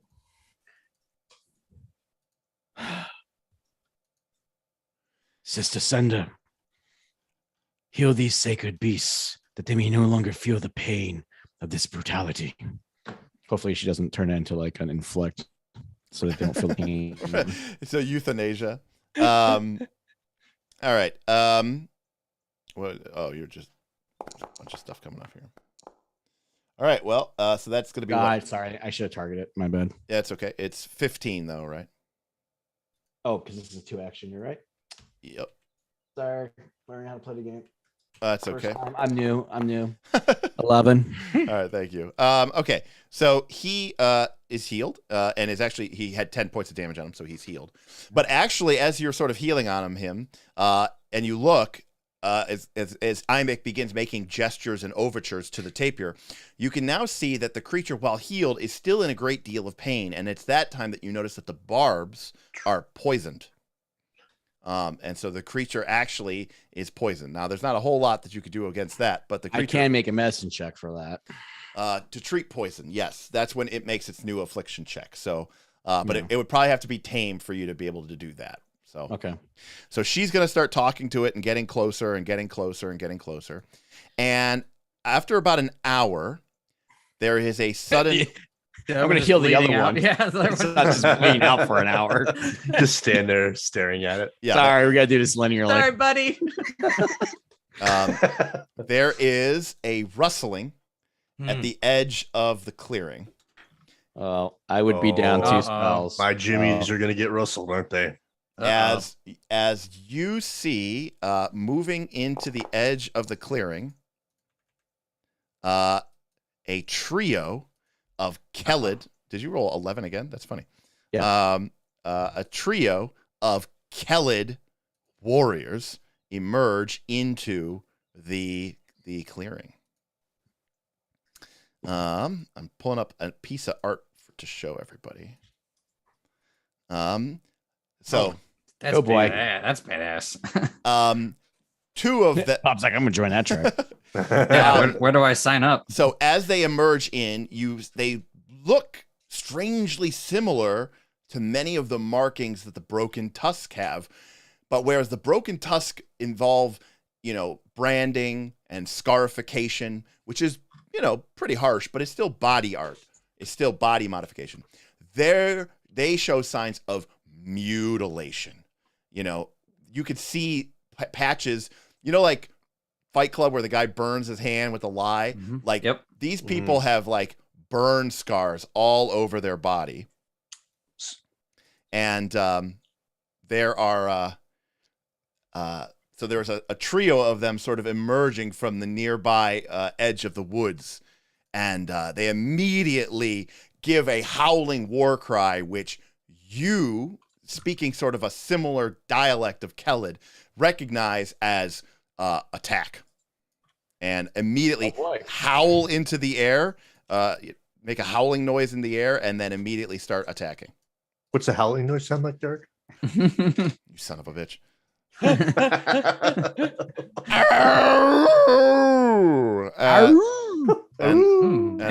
then they begin attacking. All right. Oh boy. These damn cornate berserkers. All right. So they all roll, and then remember, you guys, Bob was scouting, so you all get a +1 circumstance bonus to your initiative roll. But before you roll your initiative roll, let me roll all of the NPCs. Okay. Go. All right, here we go. Just to get it right out of the way. All right, so everybody is in. I guess I accidentally rolled Brek maybe there. I don't know. I rolled me, but okay, there you go. All right, and we're waiting on Thron. Oh, sorry, I thought you said you were doing your thing. Waiting on Thron, and we're waiting on Thron. All right, and appropriate that we are waiting. Appropriately slow. Appropriately that we were waiting on Thron. As he rolls. I'm entranced by her motions with the tapir. Oh, he made a perception check. Yeah, you can. I think there's a quick command that you can make that your perception roll. I got it. Okay. Yep. All right, Droga. I actually activate. You actually go first. So Droga. Nice. Is up Good first. job scouting that shit. That's right. All right, so there is ambushers. Yes, so there is a trio emerging from the nearby tree line. There is two, one on your left, one on your right, and then there is a third in the center who has a crude wooden shield with a bunch of burnt hands kind of spiked to the outside of it. Okay. I see the one closest to me as I've been tracking him, and I use hunt prey on him. Quickly, then I go and fire off 2 quick, rapid shots at him as well with my hunted shot. Why are there 18? What is happening here? It rolls everything. It's a macro. It does it all. Oh, okay. Oh.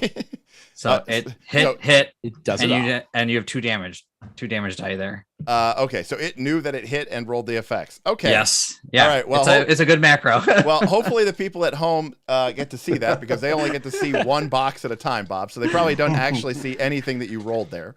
So we may want to change that macro. All right, me and Sater will fix that. But from what I saw, you hit exactly, and then you hit by 5. So correct. The creature takes 7 damage, and then the creature takes 2 damage. All right. Then I yell to Hunter to get out there and sort of get him. All right, go get him. So he's gonna take 2 actions though to get there, right? So he gets 1 action for 2 actions, so he moves twice. Yep. Go on, get. Yep. All right. Next up is my my person that just got hurt. All right, so he is obviously there's a bear in front of him, and so this kind of yells and screams in the bear's face, and yelling in Kellid, we'll burn your bear and all your corpses too, and he spears Hunter right in the bear's chest. That's a 21, Bob. Ooh, ouch! Hit. That is a hit, and the bear is going to take. Hunter's going to take 7 damage. He takes it like a bear. And then he's going to attack again, bringing the spear back and continuing to stab mercilessly at the bear. Ooh. And I get an 18. Ooh. Ouchie. And then he hits for 8 damage. Oh, dang it. Ooh. That's not good. All right. The bear struggle bus. The bear is near death, but the creature is obviously at its full map. Hunter! So it doesn't really want to do anything like that. So he is going to attack, and then he is going to start dip, dodge, duck, coming down south as he sort of finishes that up. All right, Joren, you're next. As you see these people emerge from nearby, you're sort of standing nearby this tapir, trying to be like, "Hello, friend," for like the last 20 or 30 minutes. Ooh. And then the 2 that emerge from the nearby woods are the closest to you. So, most of these guys have never seen Joren in a true martial combat situation. That's true. That's true. Maybe hunting, but this is not like fighting other men. Right. And Joren kind of gets this like look over his face, and he gives a loud battle cry. As he hafts his spear, raising his shield, and runs forward, moving his speed, which I am not moving because I'm on ruler because I was measuring. And then as he does so, he gives that loud roar, and I'm going to do an untrained intimidate check to demoralize this guy. All right, which one? I targeted the guy in the back. I believe he is A. Okay, got it. Yeah, all right. Okay, just throwing some dice out because I don't want to base up. So it's my third action. 16. Not too bad. Come on. All right. 16 is a failure. Oh, wow. Interesting. Oh, That's got a good will save. He does. Actually, he does. In fact, you kind of, as he you try to intimidate him, you realize that this guy has literally probably burnt himself with his like with a brand, and did it to himself. And he is like, I was worth the shot, man. I don't know what to tell you. He's a stone cold killer. All right, you have one action left. No, that was it because I moved, raised my shield, and intimidated. Got it. Well, you step forward, and this guy is going to take it. He's gonna come over to here. Oh, that's a 2-action move. Sorry. He's gonna come to here. He's gonna target the cleric, and he is going to spear you. And Oh, jeez. that's a 26. Yeah, that will hit. All right. And he's going to roll. He's going to roll the damage. Oh, 4. There you go. Joren raises his shield and blocks most of the attack. Great. So you know how to do that in Foundry, Smith? Yeah, I clicked on it, and now I'm going to click damage. Yep. Did it work? Yep. Okay. So your shield takes 3 from the hardness. You and it both take 1. And then he is going to raise his shield. And he is done. But then this guy who you tried to intimidate is going to come in to here. Set you up on the flank. And he is going to spear you on Combat the flank. and tactics. And he only gets a 15. Not good enough. Nice. So that is unfortunate. And then that is, are you flat-footed? Here, there you go. Now you guys are flat-footed for this. And then he is going to, I guess, attack you with a map attack.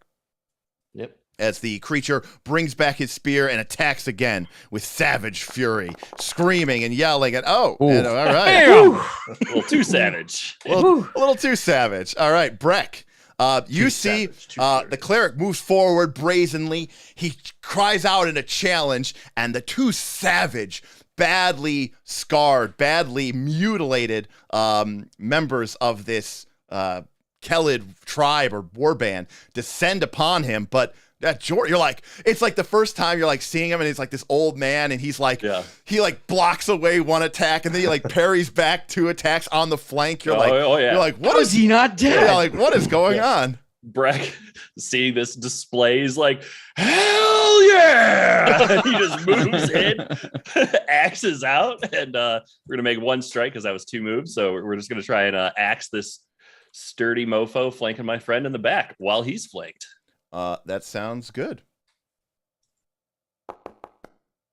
Oh, low roll. You forgot to target. I Tim. did forget to target it. But you did miss. Definitely a miss. Yes. And did you have to sudden charge, or was that your whole turn? Or that was just 2 moves and an attack. That's my whole turn. I'm done. Okay, got it. All right. And then that brings up Thron, Big Daddy Thron. Yep. Looking to my right, I see the hunter is petering off with the burning mammoth hunter sort of down there with Droga. Yep. But my allies are now in a bad way, so I'm going to move northward. Yep. Just double moving here. By the way, Emic is crying and screaming. Obviously, I know. She's very upset about what's happening. I'm just I've got to protect her, so I move. There we go. Sorry, a little laggy there. Move up. Yep. Target him, and this will just be a regular unarmed attack because I am not raging right now. All right. So just boom, right in the back of the head there. All right. Boom. Wow. Nice. Almost a critical hit. Nice. Definitely a good strike, but Oh. all right. Boom. He takes 8 points of damage as you just smash into this burning mammoth hunter, and he staggers under your blow. And Thron, that's it, right? Yes, sir. All right. And your turn. And that brings up Mr. Droga.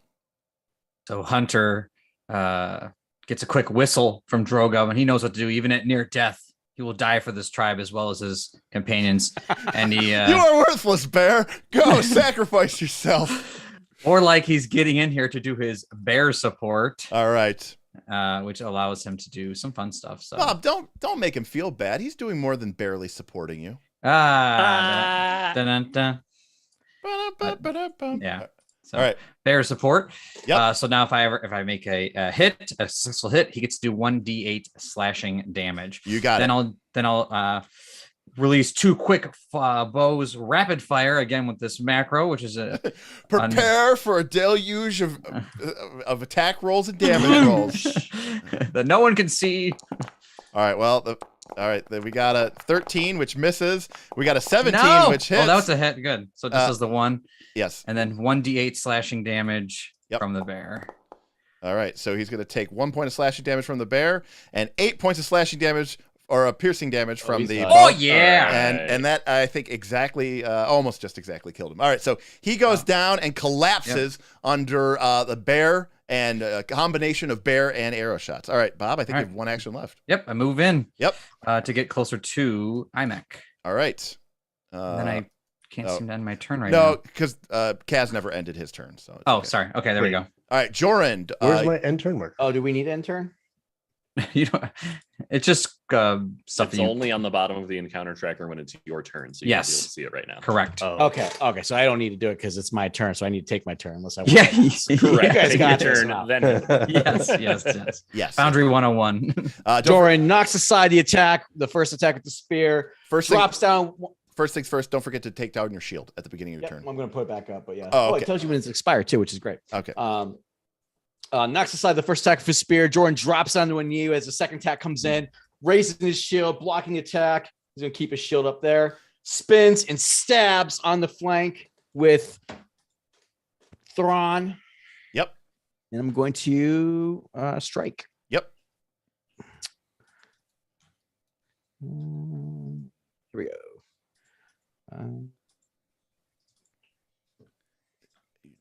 Debugging it. Oh! All right. Well. All right. This is what happens when Joren gets to fight. Joren's broken up today. Critical hit on the flank. Come on. Wait, was that the crit? It's still Pathfinder. Was that the crit? It's I just hit 8. damage. Yeah, so you hit double. You're gonna have to right? hit double. Oh yeah. I'm saying you could have hit the critical button. That works just the same. Oh. Yeah, I'll just hit double this time. Fuck that. I want to see what I actually would have gotten. All right. I'll give you this one. All right. Well, he's dead. Joren parries away.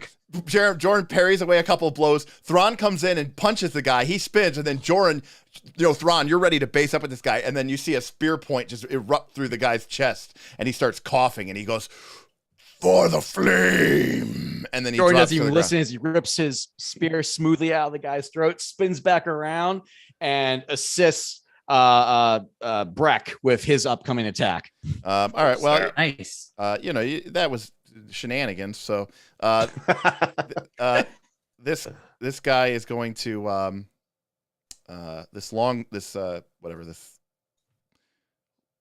burning mammoth long shield lowers his spear to you, and then as he sees you brutally murder, well, not murder, but through throat, brutally, a through shot on his he actually takes his spear and he raises it to his forehead like a salute to you, and he goes, "A warrior's death," and he stabs it into you as he attempts to attack you.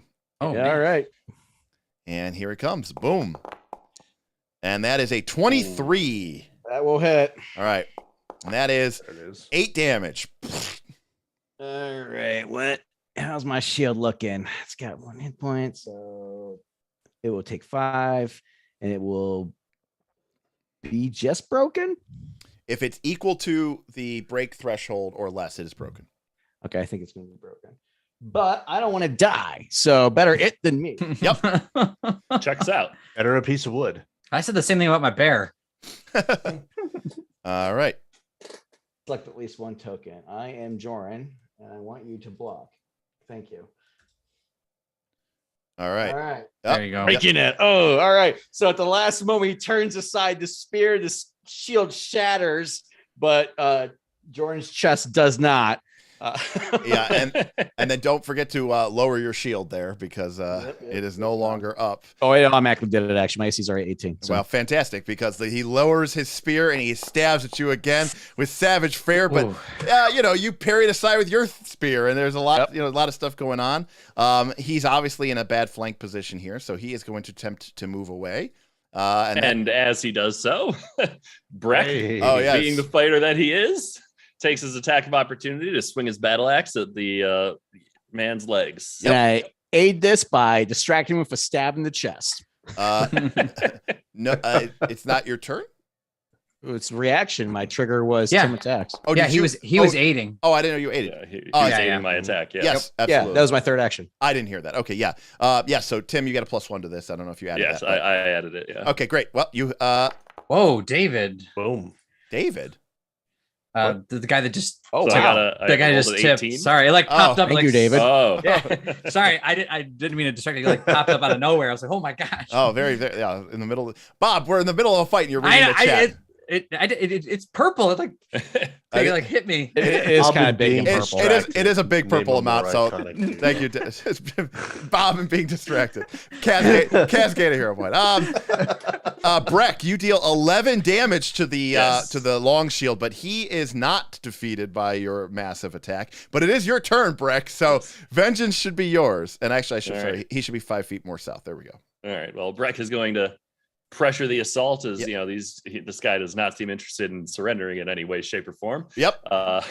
So I'm not even going to bother, and I'm going to come in with a double slice. So the first attack will be with the battle axe. Yep. So this is attack number 1, and the second with the hatchet. Oh, you missed by 1. I did. And Man. all right. Brek is off his game today. That's the end of my turn. Yeah, you hack at him, and so you're, the way you could think of it is actually, because obviously we're in turn-based, but you could think of like Brek and this guy are sort of like dancing their way across the field. As we're fighting and Fighting flashing withdrawal. blades. It's like a fighting withdrawal. Like this guy is backing up, and then Thron, you see Brek and him begin engaging. Now Brek is pressuring him. He gets one solid hit in. The guy is kind of taking steps backward as he's pressured back away from sort of the defensive line that you had created. But it is your turn, Kaz. So in my mind's eye, he's moving towards Imik, which Sure. throws me into an absolute rage. Oh, shit. Oh, And yeah. Rage. Rush forward. Come on. I rush forward to defend her with basically no thought now because I'm just trying to defend Imik. Yep. Take a straight ape fist attack right at the guy's face. Oh. Well, remember, you do have hero points. I'm going to use the hero point I just got to reroll that.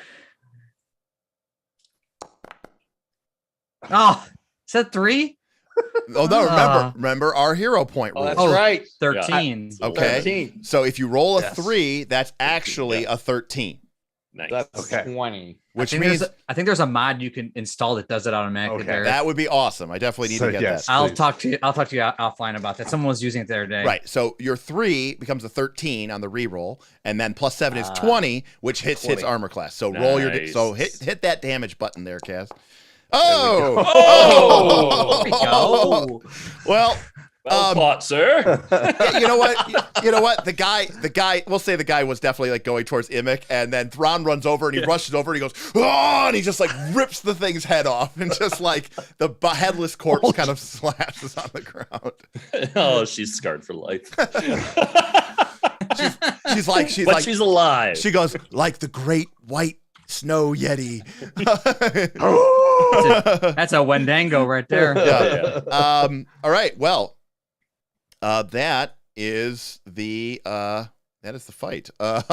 Everybody that was attacking you is defeated and dead, and the bodies of these what you suspect with pretty high confidence to be burning mammoth members lay strewn about the ground.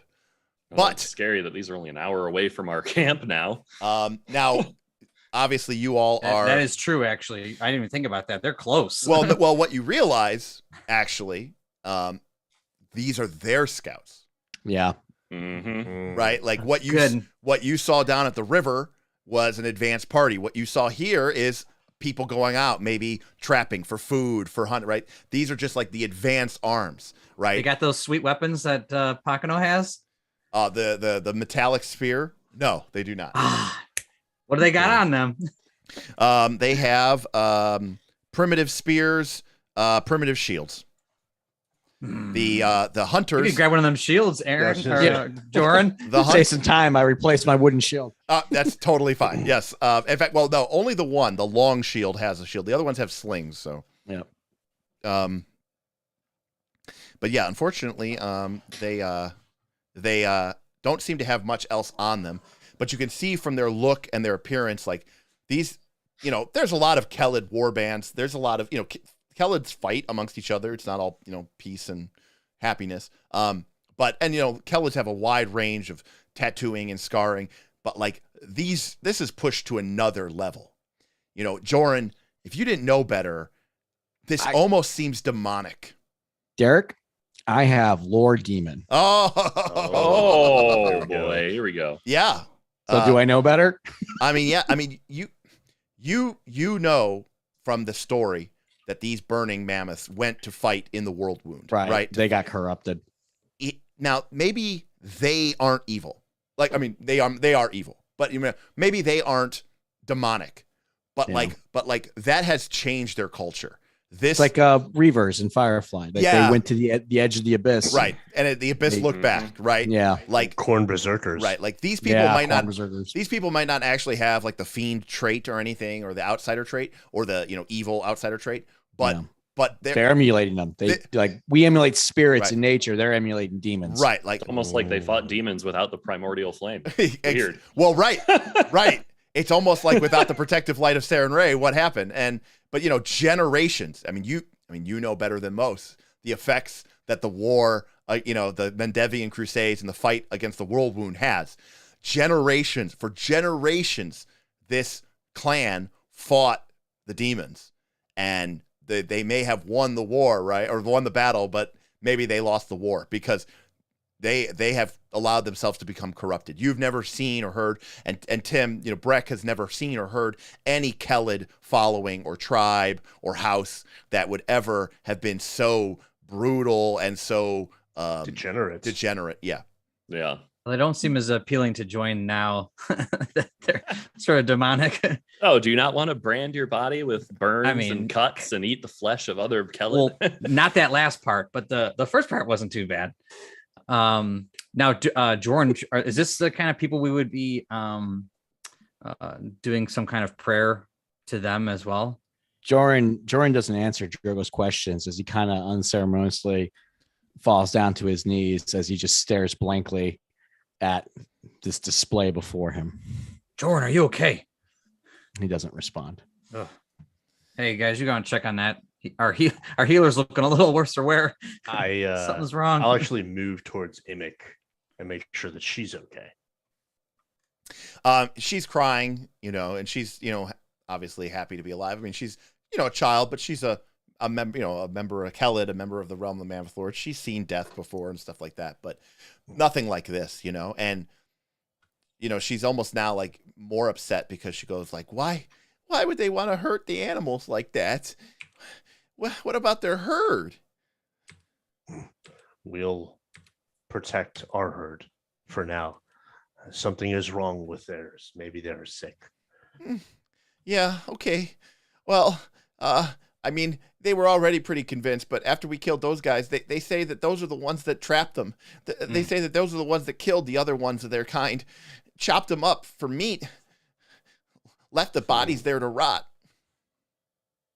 Left the bodies to rot. Such waste. I'll Yeah, like such a thing is unthinkable to you. Yeah, right. That's absurd.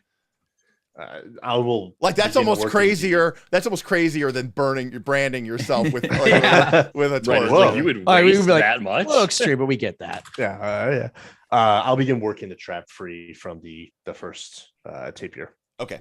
Brek will go over and he just kind of takes a knee next to Joren, just sets one hand on Joren's shoulder and sits with him in silence for a few minutes, try and comfort his old man, Yeah, sounds good. And obviously it hasn't fallen on all of you that, obviously things are beginning to move and happening here.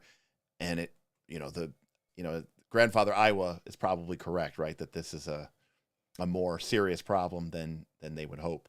But it also, now that you know the truth of what happened to these people, there's a lot of conflicting emotions here because are they like this because these are your people Yeah. Right. in a way, right? Like Yeah, they I- were We made us. them. Yeah. Was this inevitable even with the primordial flame, or was it because our tribe stole the primordial flame? Exactly. that this is what Yeah. they've become. That's So what I'm. we- They could have won the fight. Who knows? We Now we caused have- this. Yeah, we might have caused this. That's actually a pretty good point. exactly. Or it was inevitable and we just saved ourselves. Yeah. But we ran with the one thing that was our protection. Well, our ancestors Yeah. did, Yeah. but that's why we're the new wave. We can change the old ways and get to the bottom of this. So, by the way, because we did have a very nice super chat there from Overlord Phenom. Battle Tack Master of the Dominion himself, David Lemuel. And I went ahead and added his super chat to the tip goal because it's such a generous super chat there. So thank you for that. Thank you. That was very nice of you. All right, so Emic finishes up, and basically the tapirs are now loyal members of the following. Nice. What would you guys like to do next? So now we return to the tribe. We have lots of news Yeah. to send. Mhm. We have to report and still go to the final destination. All right, I will take us back to the camp. I guess would there have been anything we would need to take from their scouts? No, we would took the in- shield. Yeah. Okay. Yeah. But, Also, remember one of the things is money and stuff in this game doesn't matter as much. You have automatic bonus progression and stuff. As like proof. I that think the you meant thing- like a sigil or something. right. Oh yeah. No, I mean, your word is good enough. Now, is there other healers in the camp, or do I need to have Joren heal Hunter? Oh, once we're back on the road, Joren will get his shit together and he'll Sounds take a look good. at Hunter and himself for that matter. Sure. I mean, assuming you're fine taking the extra 10 minutes or whatever to heal yourself or whatever. Yeah. Well, I'll Okay. start with the bear, but It's only an hour back to town, so I mean, the camp. It really comes down to: are you planning on leave? Are you going to go to Rock Loom today or tomorrow? we only spent 2 hours out there. So. Right. So Okay. Okay, yeah, my thought was today. Yeah. So in that case, go ahead, Aaron. Make a medicine treat wounds check. Oh yeah. This guy. Boom. That was for the bear. All So right. enjoy that. All right. I will roll that real quick. Well, he Yeah, needed we're- it, so. Boom. There we go. All right. Whoa! Oh my gosh, she's at full health. The bear heals 28 hit points. And this is exactly All that right. gif of Brian the dog getting run over by a truck I posted. And Gosh, that was so funny. Battle All right. medicine. Let me see if I can make this a little bit quicker as I slow the whole session down. Yeah. Let me make this quicker as I hold it. I think there's a healing macro. Oh, well, don't worry about it. I mean, I literally just tapped a couple D8 a couple times, so it's not actually a problem. Treat wounds. I'm going to drag this down to my bar. There you go. All right. So, I will target myself, and then I will treat my wounds. got it. So the DC is 15. I rip out my throat. Yep. And I bleed. Yep. You rip out your And throat. bleed to death. And- It's like I can't reach it. right. Exactly. Ah, It's too hard. Fuck Too hard to do by myself. The tremors from your little nervous breakdown yeah, overwhelm you. 'cause yeah. you're My treating yourself. PTSD is kicking in, and I just don't even bother. All right. Back at the camp. Everyone as the two tapirs come in and are sort of led over into the herd, into the area. Everybody's kind of excited and happy for you. Not really quite sure why you all look so maybe a little bit serious about it. And a few minutes later, you find yourself face to face with three, not Grandfather Iowa, but two of the other mammoth lords who are sort of overseeing the people here, including a very pregnant Whippa. She is actually not a mammoth lord, but she's here too. I've already had her. Never mind. Whippa. well, she took over someone else, I feel like. Okay, yes, you were right. It's supposed to be Whippa, her, and this one, Agracoa. There we go. There we go. That's your. Oh, I put her on top of her. That's what happened to her. She, Yes, that's Tim. That's our Yeah. specific mammoth lord. Yes, yes. So Argacoa says, So, we have heard the other mammoth lords that the burning mammoth have been seen, and now it seems that you have engaged them in a battle. Yes, my lord, with a scouting party a mere hour from here. Do we use Lord? No. I think we're cavemen, Yeah. Tim. Also, I mean, their title is Mammoth Lord, isn't it? it So is this mammoth lord. Lord. Is that Yes. what I would call her, Yeah. Mammoth Lord? No, I don't think they would really use honorifics. Also, she's a she, so ML. Call her ML. Argo, yeah. What's up, ML? Tip your fedora, old my ML. lady. Yeah, they probably don't use honorifics, honestly. All right. Well, I tell her that. Except for like anyway. grandfather, because he's Yeah. the grandfather. Yes. She kind of looks at at Letsua and kind of looks back at you. I believe that we should postpone the ritual, but the other mammoth lords believe that to do so would be to invoke the anger of the spirits and the anger of Sister Cinder, and that we must proceed. I have cautioned against this, but the will of the tribe and the will of the following has spoken. Now, obviously, Argakoa has a reputation as being forward-thinking, kind of non-traditionalist, right? She is sort of like not as tied into the traditions as some of these other people are. Letsua says, "You have availed yourself quite well, young scouts and Master Joren. If it is as you said, then perhaps the burning mammoths, at the death of their scouts, will seek easier pastures. If they have indeed returned to the realm after their long exile," by the way, he clearly doesn't understand the truth of what happened or why they left. If they have returned after their long exile, then it would be best if we were to avoid starting a war with them. We are a small following. We can ill afford any sort of conflict. There will be no peace. Every man and woman and child of this tribe will be butchered and burned and put on display.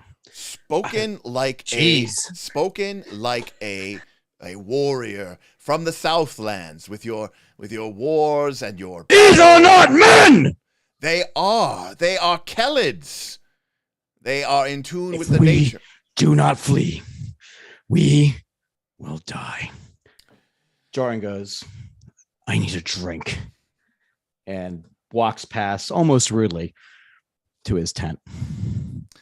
Letsua turns to the other ones. Remember his behavior. This is why he is not us.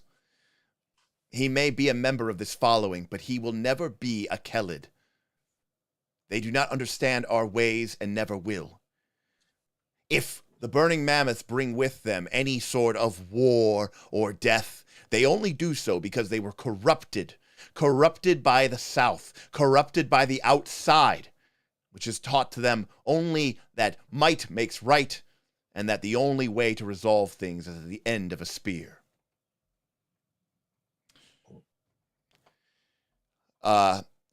You heard what Agakoa said. The preparations at Rock Loom must go forward. You and the scouts are to investigate it immediately and report back what you see. Yes. Very well.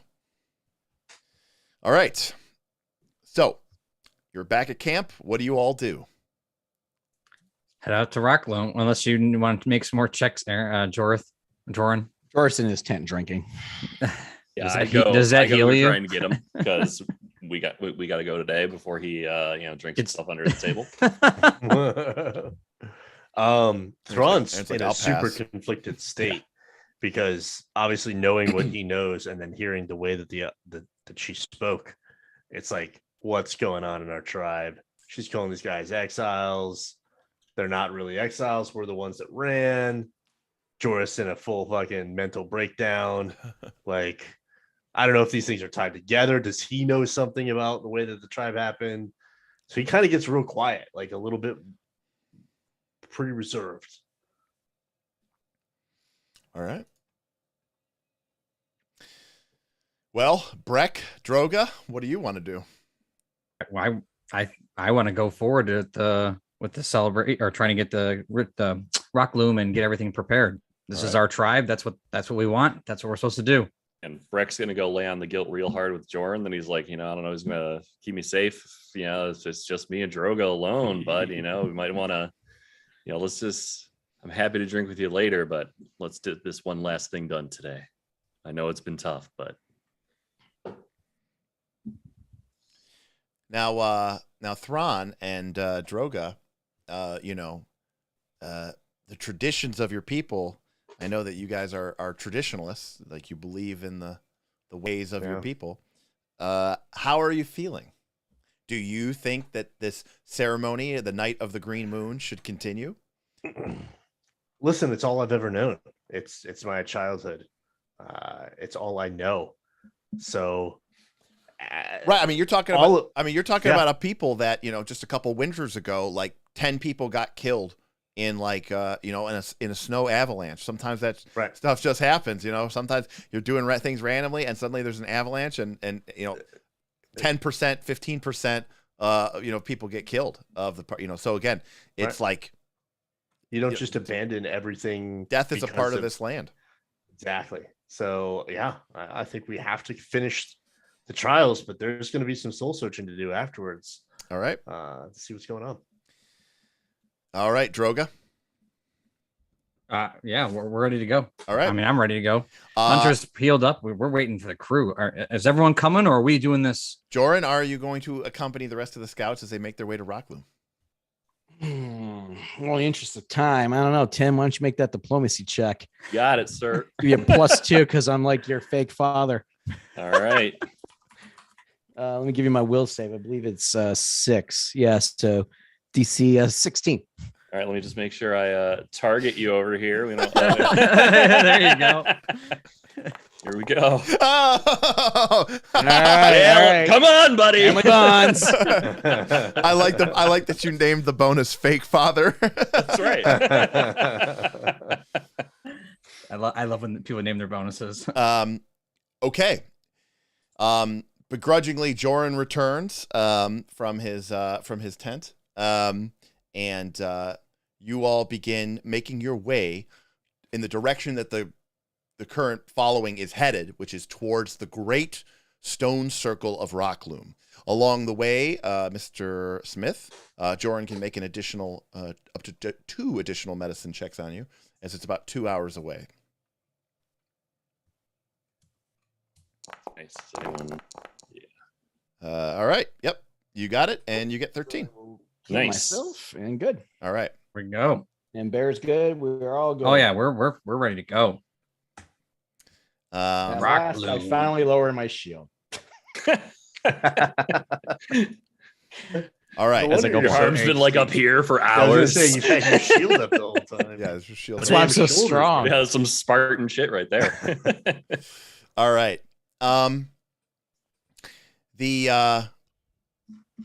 The site of Broken Tusks' ancient Green Moon ceremony is a ancient semicircle of tall standing stones that were old when the world was young. And you all make your way My goodness. into the semicircle, and as you do so, you come into the middle of a pitched battle. As you examine what is going on, you see that the area is littered with several dead bodies of burning mammoth hunters. However, as you kind of see, as you're kind of coming in closer, you hear a low grumbling sound, a reverberant sound, which sort of echoes through the area. A bassy, powerful voice that seems to be crying out or otherwise screaming in pain. And you see on the far side of the Brock loom a towering young wood giant. One of the giants of the realm of the Mammoth Lords, something that you all probably have seen or heard of before, but like all giants, is considered both an enemy of the people of the realm of Middle Earth, the realm of Mammoth Lords, but also potentially can paradoxically be seen as a sign of strength. Well, you can see that this creature is badly injured and it's sickened 3 from poison, and it has numerous poison darts sticking out of it, like a bull in a bullfighting ring with all the things stabbed into it. And the burning mammoths seem to have been hunting it and attacking it. And you can hear them kind of screaming and wowing as you guys get closer, as they're basically, chanting about killing this ancestral enemy of the Kellid people. I'd hope to wrestle one of these one day. And as you guys come into it, you can see that this whole area is over 200 feet across from end to end, with 13 massive standing stones covering the entire area. And they kind of descend in size, largest in the middle, and then they sort of, fall aside as you come down. And each stone is shaped like a different animal sacred to the Broken Tusks, once the burning mammoths. The cave bear, the large cat, the mammoth, the great raven. The monoliths are chipped and worn, having stood vigil at the edge of the Gornak plain for untold centuries. Yet all stand magnificent and timeless. And yet now the ground is littered with the bodies of the dead. Dead burning mammoths, who apparently, although 3 of them have already fallen, 4 remaining, including one in the back there, who seems to be particularly evil and powerful looking, as he is a reaver covered in blood with a large metal axe. Jesus. Whoa. Yikes. Ooh, metal. Brek's like, I just saw my upgrade. Target acquired. Yeah. Wow. All right. Okay. So, I'm gonna go to initiative, but I'm gonna assume that you guys are gonna want to engage at some point, regardless of whether you do or not. It is definite. This is an active combat, right? So Yes. Yeah, like they're already in combat, right? So we're in. Yep. What I'm saying is no one's talking. we're in Yeah. we're in initiative order regardless. Sorry. So There was arrows and bow is out. all right. So let me roll these real quick. All right. And We can roll. Yeah.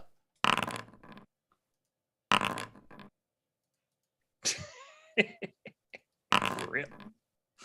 Rip. All right, Brek, that's pretty bad. All right.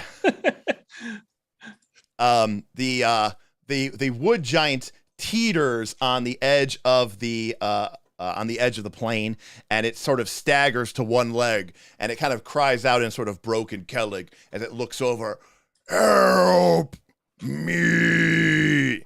And this reaver kind of cackles into the air. "Broken tusk dogs, kill the giant. These ones are mine." And he begins breaking for you all. Oh shoot. And he is All gonna. right.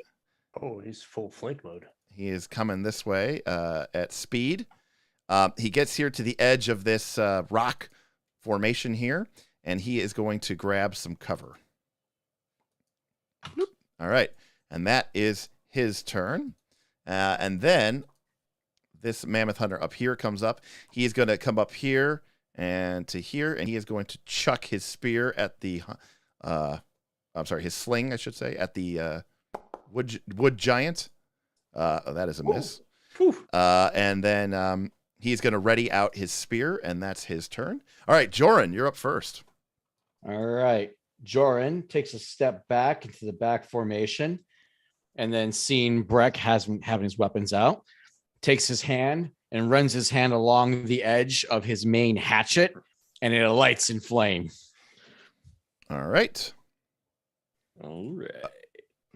And then And what is your third action? I moved. Got it. Okay. The wood giant bellows and has a sort of a primitive bow that he struggles to kind of bring up to his chest, and then he shoots it at the guy who just speared him, and he hits though. Oh yeah, Nice. that's what we're talking about. 11 damage. And Nice. the hunter is almost destroyed, but he is slowed and can't really do much else. So he's going to fall back as he tries to make space between him and the creatures that are descending upon him. Oh, the giant's slowed. I was Yeah, like, I'm why sorry. is the hunter slowed? Yeah, the giant. He's slowed from the poison. Yes, exactly. All right, this hunter is going to come out this way to here, and then he is going to target Droga, and he is going to fling a sling at you as Like a sling. as Sling a sling. a sling rod At- comes sailing in, and At that who? you Droga. Oh Droga. man, That's your What's going character's on? name. Miss. All right, Droga, it's That's your turn. your character's name. I was like, did he target me? Who am I? And who? Where am I coming from? It was more like, excuse me. I seeing this guy come after me, but I know what the real target is, and why can I not do anything? Oh, because I'm in measure mode. Yeah, you're not on target. Okay.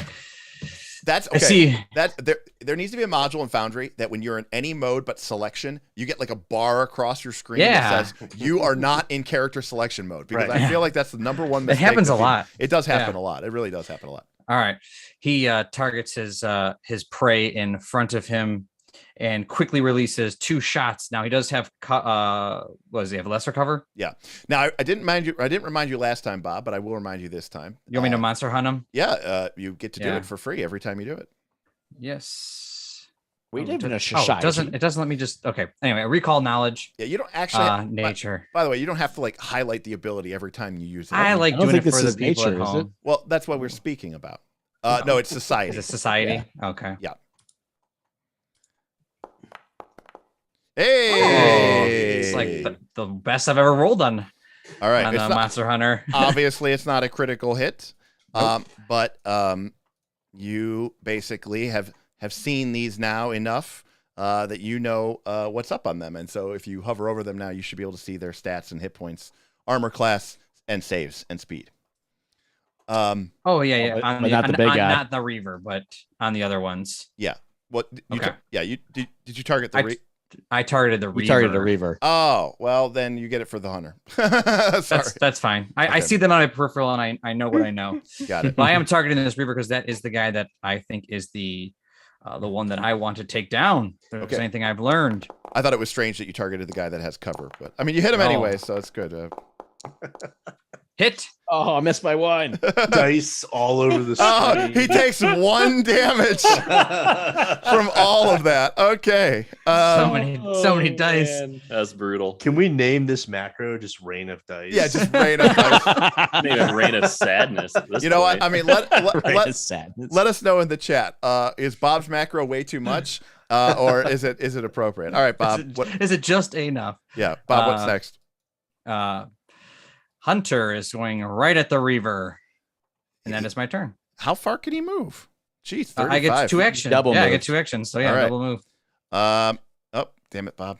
I was trying to be good for you and not end my turn. Yeah, the problem is if everybody consistently ends their turn, then it's not a problem. If nobody consistently ends their I turn, know. it's not a problem. But when it's a 50-50 shot, that's when we have a problem. All right, this guy is going to shoot at, he's going to move to here, and then he is going to sling at the wood giant. The rock? Yep, with a sling. Got a fling. I saw it. I thought the wood Oh, giant over there. and did very badly. Critical miss. And then he pulls out his spear, and you can hear the Reaver start shouting, "The giant!" And then the other ones go, "But our revenge! Our They revenge!" found out that quick. It's huh? been It's an been 2 hour. hours. I No. think they mean against our Yes, people. they mean against our Oh. tribe. They Fair mean- point, Bob. You pay attention to the plot. That checks out. Okay, Bob. Get a hero Listen, they point. have a lot of revenge to get against us already. All right, right, it I'm was sorry. 3 dudes an hour ago. Oh, Thron- the whole Oh, yeah. sending you No, to you're- hell. Yeah, the Right. whole you betrayed our people, and Yeah. and we probably lost countless battles because of your cowardly ancestors. Yeah, and that checks out. That's fair. Okay. Yeah, Revenge is warranted. I'll yeah. give him that. Yeah. Thron, it's your turn, buddy. All right, so I'm going to double move. Yep. I think that's right, to right there. And I'm going to chuck a spear Oh, here we go. at this guy right there. Yep, Oh yeah. that checks out. Make sure I'm hitting T. There we go. Throw my javelin. Yep. Again, you don't have to actually post your javelin to this. It's my macro. Oh, okay. So. Well, you crush him with a 21, Nice. so he is hit. So roll the damage, and we get 6, and Not he bad. and he takes it, and then Thron is complete. So Brek, you are up next. He doesn't Alright. even give he doesn't even give me the chance to hit end turn. I did not hit end turn, so it's your turn. Where I don't see the button. It should be Like at the bottom bottom of of the the encounter tracker. second encounter tracker. Do you know what the On- encounter tracker is, Kaz? It's the Yeah. fist up in the top right. By the way, what I do to make there's- it easy, Thank you. if you right click on the fist, it Yeah, will pops put it it out. over on your map. I I'm triple getting moved over this there and ended my turn, Derek. Great, Tim, love I- it. All right, Tim. There is a bear in front of him. Yes. Uh, And he now knows I'm coming up over here. Very, very, very, very, very. Any pop-ups. yeah. I'm good now. And you're, Well, it's not a summon monster, so I kind of have to take this bear seriously. Oh yeah, he's gonna Right. chop. He's gonna chop it to pieces. Put that bear back together. All right. He, as the bear kind of engaged with him, Brek comes running in, and he raises his head back and gives a terrifying howl as he Oh, boy. unleashes the Reaver's howl. Whenever he attempts to intimidation check to demoralize, it goes against everyone's non-burning mammoth creature within 30 feet. And he ignores the language circumstance penalty. So he doesn't have to worry about his circumstance penalty to his language. All right, here we go. Let us go here. So this is against. Oh no! Oh. All right, so that's against. So that's against the 14 of Hunter and the 13 of Brek. Somehow he Yep. misses. All right, well he just chops the bear in half with his battle axe. Oh, Maybe. Oh my Maybe God. not. Maybe not. he goes. What is happening? He screams in rage and he just starts. Of course. All right. Well, that one hits. All right. It's on the map. All right, 12 damage there, Bob, Yep. to the bear. All right. I feel like Um, Hunter's pretty lucky. This guy is going to press forward and continue to try to just kill the giant. He is going to sling him again, reload 1, and fling. Man, all right, All right. that's it. Giant's Joren, hanging You can on. tell it's like the last counter tonight because the GM starts rolling like crap. all right, Here we go. Joren, you're up next. All right. Joren once more reaches out, and this time he grabs the bowstring of Droga, concentrates for a moment, and it bursts into flame. Oh. All right, and it burns. Then I'm going to move. It burns, and that's it. Bob, you don't have a bow anymore. I'm sorry. Yeah, the string is broken. Gotta switch to your backup bow. Serenade has spoken.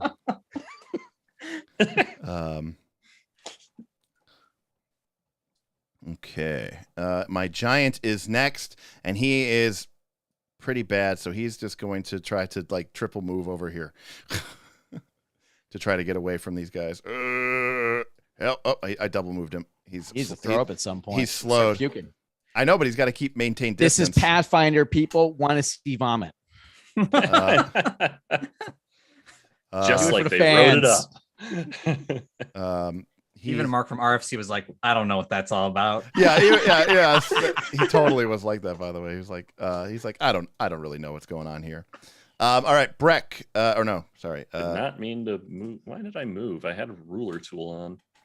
I don't know. Sure. That's weird. I You're all over moved. the place. I just moved you back, Tim. Yeah, all right. So that's why, where. There we It's, Oh my gosh. that's why you moved twice. So I don't know what. I was right Brek here. Brek All right. is jumping all over the Yeah, place. there we go. Tim somehow moved him, and I don't know what Yeah. happened. I had my ruler tool on and it moved him for some reason. All right. Do I engage with the barbarian? No. Oh, come on. Do I engage with the cleric? Sure. Whoa. All right. So Smith, he's going to double move to here, and then he's going to stab you with a spear. All right. Broken Tusk, coward. 22 to hit. Well, no point in raising my shield, so I'll just take it in the face. 8. Ouch. That's a max damage. And that's it for him. Droga, there's suddenly a burning mammoth hunter on your flank. He is stabbing into your buddy there. Yeah. But no worries, because my berry bear is a hunter is creating some support while I rip off 2 quick shots at the Reaver. Right. Well, I have to actually select my Droga now. All right. 1 second before you do. Okay. I haven't clicked it yet. I'm going to give him cover because there is. Yep. He's still got cover. No, it's just he's still got all that stuff in the way. So your bear and stuff. Yep. Well, my bear's small. He shouldn't give him cover. He does. But the rocks do. Really, a small creature? Yep. Weak. Because you don't want to hit your bear because you love him. I am an expert marksman. Oh, the cover made it not a crit. Wow. Oh my God! Though he took 27 damage. Oh, Jeez. Magic weapon. Is What's that? up, Sarah? Oh no, he didn't take 27 damage. No, Oh, okay. 10. Okay. 10. Okay. I thought the second. But Bob, did you use your support action? Not yet. I'm just double checking. Did only 1 missed. Got it. Yeah, Okay. 1 missed. I Okay. thought. I'm using it now. Oh, yeah. So I many. thought the same thing. There's so many. He did dice. 10 So many damage. dice. So many things So many spammed dice. down. I thought the second 17 was a hit. So did I. It was- So yeah, did me I. too. Was the Yeah, thing. so All I right, thought so it was. two. I thought it was 10 and 17. All right, so he takes 2 from the bear and 10 from your arrow. Although if you rolled a 17 on 2d8, I would be impressed. That's true. I mean, I didn't know if he had like a +1 bonus. It's Okay. a really magical one. It's magic. All right, Droga, what's next? I'm gonna move into the flank. Okay. And my turn. All right. Next is my hunter over here. I mean, I guess it's Pathfinder 2. Oh, you can't get there. That's 3 actions. Conga line, let's go. Yeah, but it's. Fits. Why are we all in a straight Get the line? flank. I mean, that's what happened. I mean, that's what happens in Pathfinder 2. It's like you're like, well, I want to flank him, and he wants to flank me, and he wants to flank him, and he wants to flank me, and Yep. but he's going to close in on you, Kaz, and 18 will hit you, Dang. Woo. and he's going to stab you for 6. As the Alright. spear comes in, he takes a double move to get there, so he comes in and he goes, burning tusks, broken tusk scum, and he stabs you with it, and that is his turn. And Kaz, it's your turn. Well, that sends me into the Yeti rage. All right. You've entered the You gotta Yeti get the clock zone. module. Yeah, All right. we do. All right. All right. Now my target switches to him, and I am in full frenzy. The first fist comes crashing down on his head. Oh, Yeah, Oh. jeez. Oh, Yeah. yeah, it does. he's hit almost Oh, boy. a critical hit. Almost a Ooh, critical All hit. right. Well, I rolled a 17. Okay, so I'll take that roll there. Oh, bam. You kill Bam. you break his Jeez. neck. Crushed his head. You just break his neck in half. Guess he's good.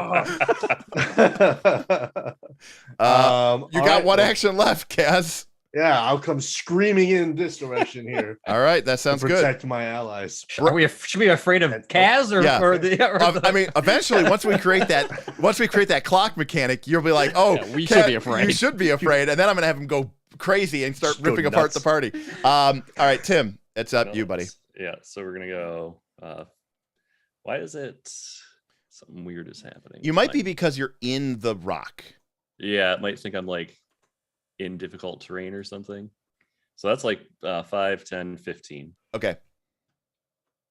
So that's 30. That's one move. So and then we're going to so we dart in behind him, can't quite get the flank, but we're gonna bring in the magical battle axe. Yep. Attack 1 of the double strike. Yep. And then the bone hatchet that's- is also coming in. Well, that is a hit, Tim. You didn't target. Yeah, I am target. for this guy. I realize it. Oh! God!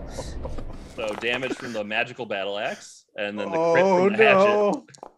Oh! Man, that is a So that's hatchet. it's 27 damage. Holy crap! Is that even? So wait. The magical 2d8 plus 4 battle axe did 7, Yep. and then the crit from the just normal axe did 20. Yep. Oh, that's max. I mean, okay, that's No, max It rolled damage. max. Yeah, that's max damage. Well, he's dead. My back wasn't in the first one. Yeah. Here's how to speed along combats by one-shotting your opponent. That's the next nightlife. The level Bob wrecked him. The level 2 Burning Mammoth Reaver takes 27 points of damage in 1 round. Beautiful. And fighter's gonna fight. I don't know how to say it. Ain't that the truth? It's about time I hit, it's been a night. So many my axes. So many things are skipped. Death. But see, man, he's dutiful. He's just going to take out this giant. He's going to do the last thing he was told. Right. He doesn't even know what's going on behind him. No. He screams, "For the Horde!" And then he starts closing in on Brek as fast as he can. Shit, they're the Horde now? For the Alliance! Tim, he is going to double move at you and throw his spear at you as hard as he can. You got it, buddy. Here it comes, Tim. Crit. I'm gonna take it though. I thought it was gonna be a good 7 damage, Tim. Tim's fine. He's good. He's good. Easy peasy. Oh, yeah. And that's it. So Joren, you're up next. All right. Joren is going to bring about his shield finally. Yep. And turn his spear. He moves in the flank and stabs. Okay. Here we go. Oh yeah. All right. Hit. Oh, another non-target. I didn't target. I'm sorry. Yep. And it's really sad because crit. It is a crit because circumstance. Yeah. It's really cool. I have this mod that would show everybody that it was crit. I'm sorry. All right. Jeez. Get over yourself. Damn.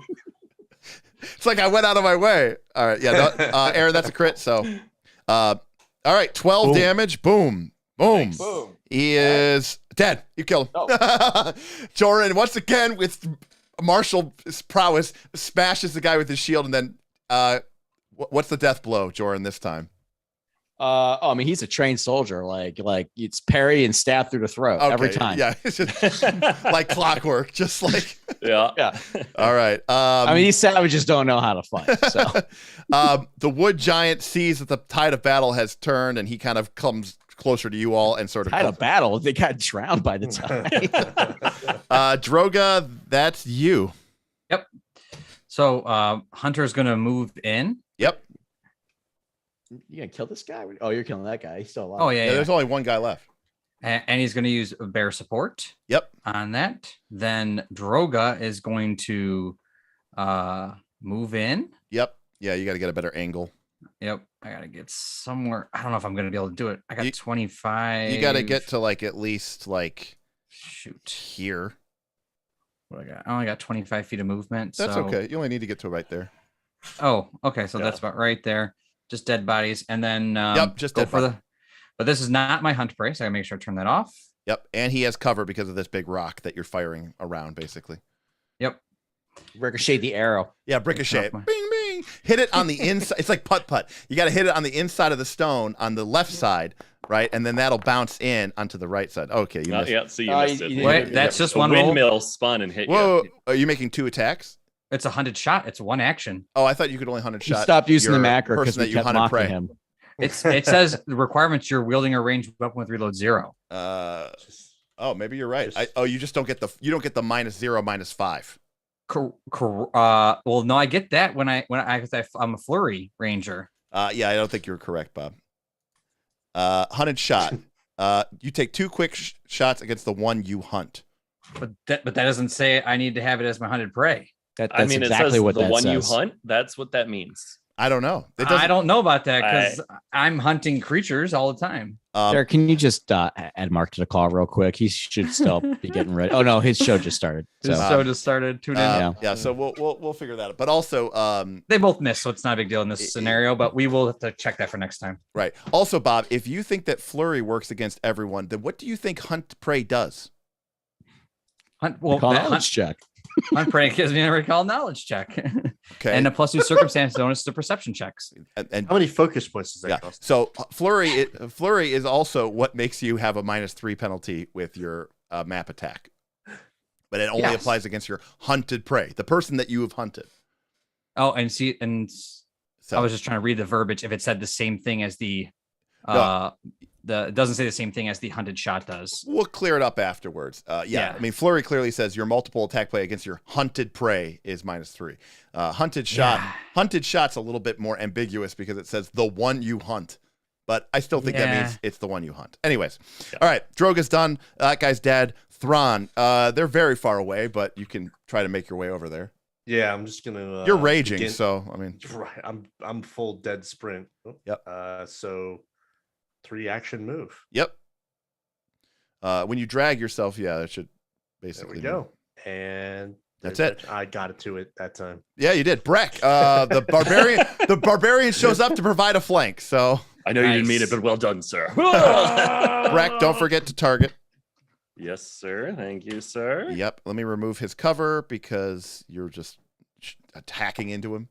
Battle axe. That one. point. Oh yeah, you got the hatchet will do its job. Oh, that's a critical hit. Again. That's a critical hit. Oh, he's dead. Never mind. Load roll though. Just 10 damage, minimum damage. He's dead. Okay. All right.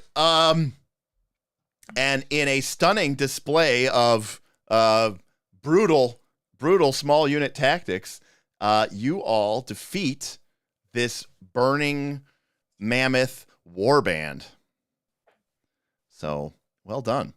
Yay. It was a long day. Yeah, it was Yes, it was a very Murdered a lot of people. It Got was some a stuff brutal day accomplished. for us. Very cautiously realizing that it cannot flee. It's so injured and wounded. The massive giant. Now, granted, this is not a hill giant or a frost giant. It is a wood giant. Now, that doesn't necessarily mean that they are friends or allies of yours, but they're more secretive, more they're less warlike. The massive creature comes over and raises up an empty hand. I speak some of your words, friend. Yes. Yeah, Brek's totally going to try to recruit this wood giant do with it. the Broken Tusk. Very good. Yeah, I mean, 100%. Your background is Broken Tusk recruiter, right? Tim? I am full send on that. And while giants are historically the enemies of the people of the realm of Mammoth Lords, it is also not unheard of for giants to be taken in, especially at a young age. Like if a giant party is wiped out, and like almost like Game of Thrones, right? Like raised amongst a following as like, and that's like a pinnacle level, member of the following to have a giant in your midst. The creature bends down to one knee, exhausted, starts trying to vomit, because it's all sick. Yeah, we should deal with that. I ate his vomit. Okay, that's fair enough. We don't need to worry about the specific things. He didn't die, so that's the most important part. Like, that's usually how it goes. Joren's like, here, have some hair of the dog. This will help. For us out the whiskey. The bad berry that tastes good. Very hurt in morning. We're gonna be best friends. Yes. He might be able to drink with you. Thron. I am Shemven. Shemven. Brek. Writing that down. Brek. Shemven. All right. Our giant. Brek, let's see what he's got. Let's see that diplomacy check, Brek. All right, come on. Anybody, Smith? Are you trained in diplomacy or anything? I don't believe so. But you are trained in healing. I am trained in healing. I will aid with healing. I will let you aid with medicine. So, Tim, you get a +1 circumstance bonus because of the aid of the ministrations of the cleric. So, all right, bring it. All right, recruiter's gonna recruit. Yep. With a hero point? Yes. Re-roll, and remember, if it's 1 through 10, you get to add 10 more to it. So roll again. Yes. Just don't roll an 11. You could just roll. Tim, there's a thing on the bottom of your chat that just lets you hit it. Yeah, that's what I'm hitting. Just hit a D20 and re-roll it. And we know that it's +6. So that 3, or I'm sorry. So It's a 3. Right, I rolled a 3. So it's a 13. Yes. Plus my 11. 6 is Yes. 19. This is 19. Yep. All right. Which is good enough. All right. Brek and the giant, Shemven is his name, obviously, begin kind of entering into a dialogue, and he eventually kind of stands up with Joren having removed the poison barbs that they had thrown into him to sort of bring him down and weaken him. I will go with you. My family killed by the large flaming elephant people. All that left. You realize that this is actually a fairly young wood giant, and they probably no more than 3 or 4 people. But well, you can be part of our family now. Yes, my family. I will follow Brek and the people of the Broken Tusk. Yes, especially Brek. It's a nice upgrade from Pakano. Right. Yeah, wait till he meets him. Right, flex on him. All right. Did Pakano just like give up? Like he just like I can't scout. He had to get pretty for his coronation or ritual. We haven't seen him in a few trials. That's right.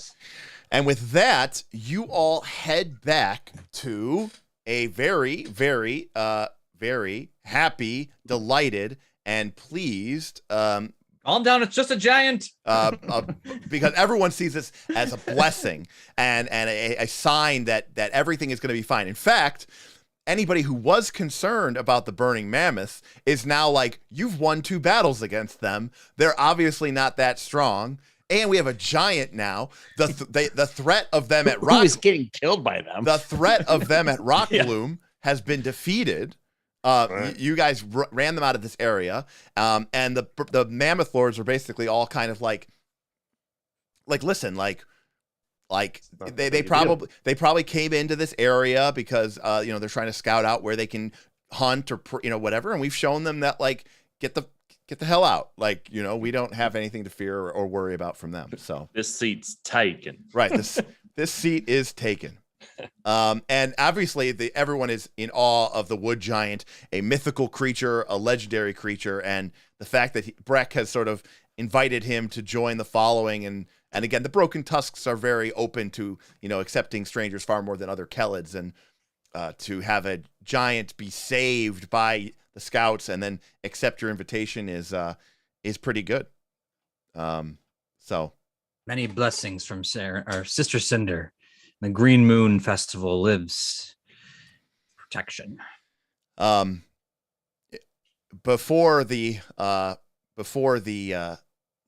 evening begins to commence, however, Grandfather Iwa cautiously approaches you. We must be on our most strictest guard tonight. The night of the Green Moon begins tonight, after the last rays of the southern sky begin to dip. The following will pick up the next day at first light and begin moving with all haste along our migration road. We cannot tally any further. We must observe the traditions and then make whatever speed we can. Once the camp is broke and we are on the move, we will be much less vulnerable, and we can begin to make a plan of action. I think we can all agree that seems like the safest route. I had hoped that we might be able to spend a few weeks here, as is tradition, fishing, foraging, and taking some rest after the harsh winter. But I think it is best if, as soon as the ceremony is complete, we get on the move. Agreed. Good. In which case, I must bestow upon you the blessings of my ancestors and my personal thanks. You have risen to the challenge, young ones. And Master Joren, you have once again proven yourself an invaluable member to this community. Thank you. Do you have any questions for me before we begin the final preparation? Can anyone heal Hunter? I healed on the way back. Never mind. He looks great.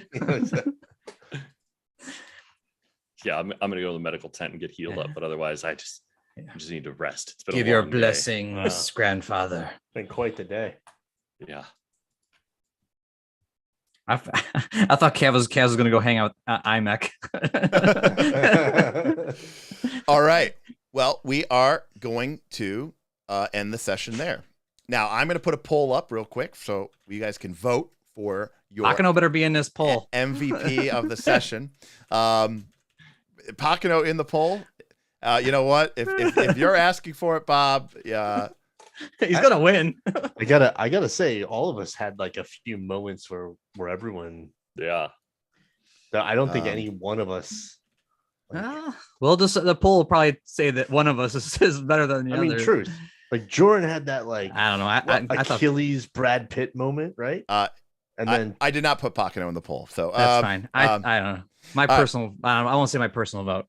All right, so I won't even vote, but I have a vote. So let us know the MVP of the session, and that person's going to start next session with a bonus hero point. So they're going to start with 2 hero points. So after our second episode, Fires on the Horizon, it appears that not as all as peaceful in the realm of the Mammoth Lord as we would have thought. The fires are quite literally on the horizon, and the burning mammoths have begun moving into the area. Now, of course, we're all adults here. I mean, we'd love to think that Grandfather I was correct. But of course, I mean, it wouldn't be very exciting. It was like, yeah, no, that was it. They're out. They leave. Now we're just honey mammoth for now the we're next just honey 7 mammoth levels. for the next, it's that's it. Well done. Ta-da. Roll credits. That was it. 2 session AP. That was easy. That was the easiest one we've ever done. Hooray. So I want to say thank you to everybody. Thank you to my players for showing up tonight. Great job, everybody. We got through all those encounters and a bunch of combats, and we even turned the one combat into a social encounter. So social combat. it is weird that Damien, that your vote never counts. I apologize for that, but that's very strange. Chat wanted Hunter in the poll, and he wasn't in there. Rivo Grimm is still pulling for Thron when he says Thron VP. I don't know. There were some big crits. I like Brek. I think Brek hitting that double hatchet crit was pretty legit. Hatchet did work. Yeah. The hatchet's legit. I gotta grab that metal axe though. Oh yeah. You guys gotta grab that metal axe. Just figured we'd handle that later. No, we did not. So you need to handle that when you handle that, Tim. Go out there. I thought we were hand waving because it was past 10. I'm picking up my axe. Oh no. Well, the good news is you'll be back there tonight to do the ceremony. Right, sick. But yeah, First thing he does. I mean, but remember, if it's one thing that's true that you should have learned from the Rise of the Rune Lords campaigns, when you leave loot on the ground, you leave loot on the ground. Earlier when we asked about loot, you were like, "Oh, there's no really loot out here." Don't loot, No. guys. No. You asked me. Make up your mind. You asked me if there's anything on them, and I said no. And these people obviously did have something that you're interested in. Well, don't forget it, Tim. Well, pick it up next time. I mean, granted, it literally changes nothing about your character, but No, it's not special. It's just metal. yeah, I don't give a shit That about is that. special. that's what's special. Well, the metal. But I'm Yeah. saying Yeah. there's no. Remember, there are no magic items in this campaign. So, I mean, well, there's no +1 items in this game. There's, you can still have magic items, but everything's going to be tied to your APB. Yeah. So also, you all will get some experience. So you should have had experience from the first time, for the first time. I was never actually, told I such don't. number. Yeah, I don't remember how much we had from the first. That's okay. encounter. Which it should have been 120. Okay. And then let's see, we got a bonus 80 from that, and then a bonus 80 from that, 280, and then 120, and then another 120. All right, so you guys should be at 620 experience. Nice. Cool. So Very nice. very nice. Wait. Getting that bonus experience.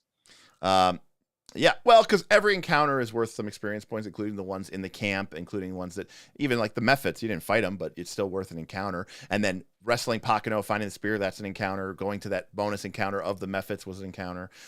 You got a bonus experience for getting, you got a big amount of bonus experience for having recruited the giant, not letting him die. None of the tapirs died, and you were able to heal them and get them both into the encampment. So, Jason hit 100% completion bonus. yeah, Did Jason hit the goal? I don't know. He Did we just get an tipped, and S2? then I don't know if it completed. So let me actually, it's been a while since. Let me go over to the dashboard. I know Yeah. Jason just I tipped, got and I some was like, people to "Oh, I thank. wonder if he got it." We got, let's see, we've got some tips that have come in. Let's get that hunter renamed to Brek from Jason Parja. Your boy Jordan tipped $25. Took me way too long to figure out how to tip, if I'm being honest. And then Jason Parja with a final $15 tip, bringing us to $150 with a tip name of Brek. So as everybody's kind of running around in the midst of all the hustle, you see little Emic come over, and she's tugging on your pant leg, Droga, and she goes, I don't like talking to people, but I like you, and I just thought you should know that he doesn't really like that name. He thinks it's kind of stupid, and I asked him what his name should be, and he told me that his name is actually Brek. Brek the bear. Oh, I love how his now, tone changed. Right now there. on, Brek it shall be. Yes, Brek the bear. It's Now, it's kind of cute. Every action. Actually, Brek the bear attacks. in his language, it means great warrior who does all the work of his master. So It doesn't mean great hunter. It doesn't. I mean, he did get up there and not die twice. It was pretty good. He also told me stop sending me in as a suicide squad by myself every time, just so you could do a bonus D8 damage, or I will turn into a Yeti and kill you. And Mac, he says that sometimes. It's a joke. It's an inside joke. Oh, okay. That's an inside joke. All right. So let us see who won the MVP. Did you see Anthony's Brek Gerlenda? That's pretty good. It's a tie. Holy crow. Wow. 41% say Smith, 41% say Tim. So Who's that chump Droga? Hey. I'm Wow, gonna, Droga, did you even show up today? no. No. All right. Well, I guess you'll both start next session with an extra hero point, and things are you're gonna need it. Things are gonna get pretty crazy from around from here. So Those votes are from people that have no eardrums anymore, Aaron. don't worry. Because of your all advice, we were able to get Aaron a new microphone. But now more than ever, I realize that As you all heard. yeah, part of his new microphone has a software feature that you can include a compressor, and what a compressor does is it limits the loud noises and it raises up the soft noises. And we're going to be installing that on Aaron's microphone ASAP. Anthony said they both get half a hero point. I have awarded half a hero point before, actually, to Bob. And took it away. And took it away, so that's fine. Okay. Unfortunately, Damien said he did vote for Tim, but unfortunately, Damien has a weird thing where everything does. He did recruit the giant. You can only vote Droga if you mark him as voted target. That's pretty good. Yeah, someone said that someone did say that the hunted shot in the second line says prey. So they're all saying that you're right, Derek. It is you have to be the hunted prey. So yeah, that makes sense. We'll know that going forward. It's just weird. So as a reminder, we will be back in 2 weeks. This week, our Thursday live stream is going to be a little bit wonky because we are going to be at Origins. Well, not Kaz, but everybody else is going to be down in Columbus. We're going to be doing some podcasting, meeting with some patrons. We're hoping we're hoping to try to go live. It might be a complete disaster because who knows what the internet's going to be like down there. But we're going to get some cool videos, some cool recordings made, have some fun as well. That's definitely part of the agenda. Play some games, have some drinks. It's going to be a nice time. So we'll see what's happening. Now, our next scheduled session is June 21st. June 21st, 7 p.m. Eastern is going to be episode 3. Next week, we are going to do some traditional live streams. But starting soon, we are going to start another actual play series, which is going to be not Pathfinder 2. It's going to be maybe Powered by the Apocalypse, Fate, Legend of Five Rings, Blades of the Dark, who knows? But it's going to be a non-D20 game. So we're looking forward to getting that set up as well. We want to get this one set up, get this getting started. And I want to say thank you again to everybody who tipped, everybody who supported us, everybody who showed up today and watched and played along with chat. It really is, it's awesome that we can do this for you. And really thank you to the Patreon. And if you're watching this and you're not a member of the Patreon, thank the Patreon. They're the reason this show got brought back and is existing. We're really doing this for them. So thanks, everybody. If you are a champion or a hero tier member, hold tight. We're going to be sending you the invite link to this Zoom call in about 30 seconds, and you can hop in and join the after party with us. But for everybody else, I want to say thanks a lot, and we'll see you next time on Knights of Last Call.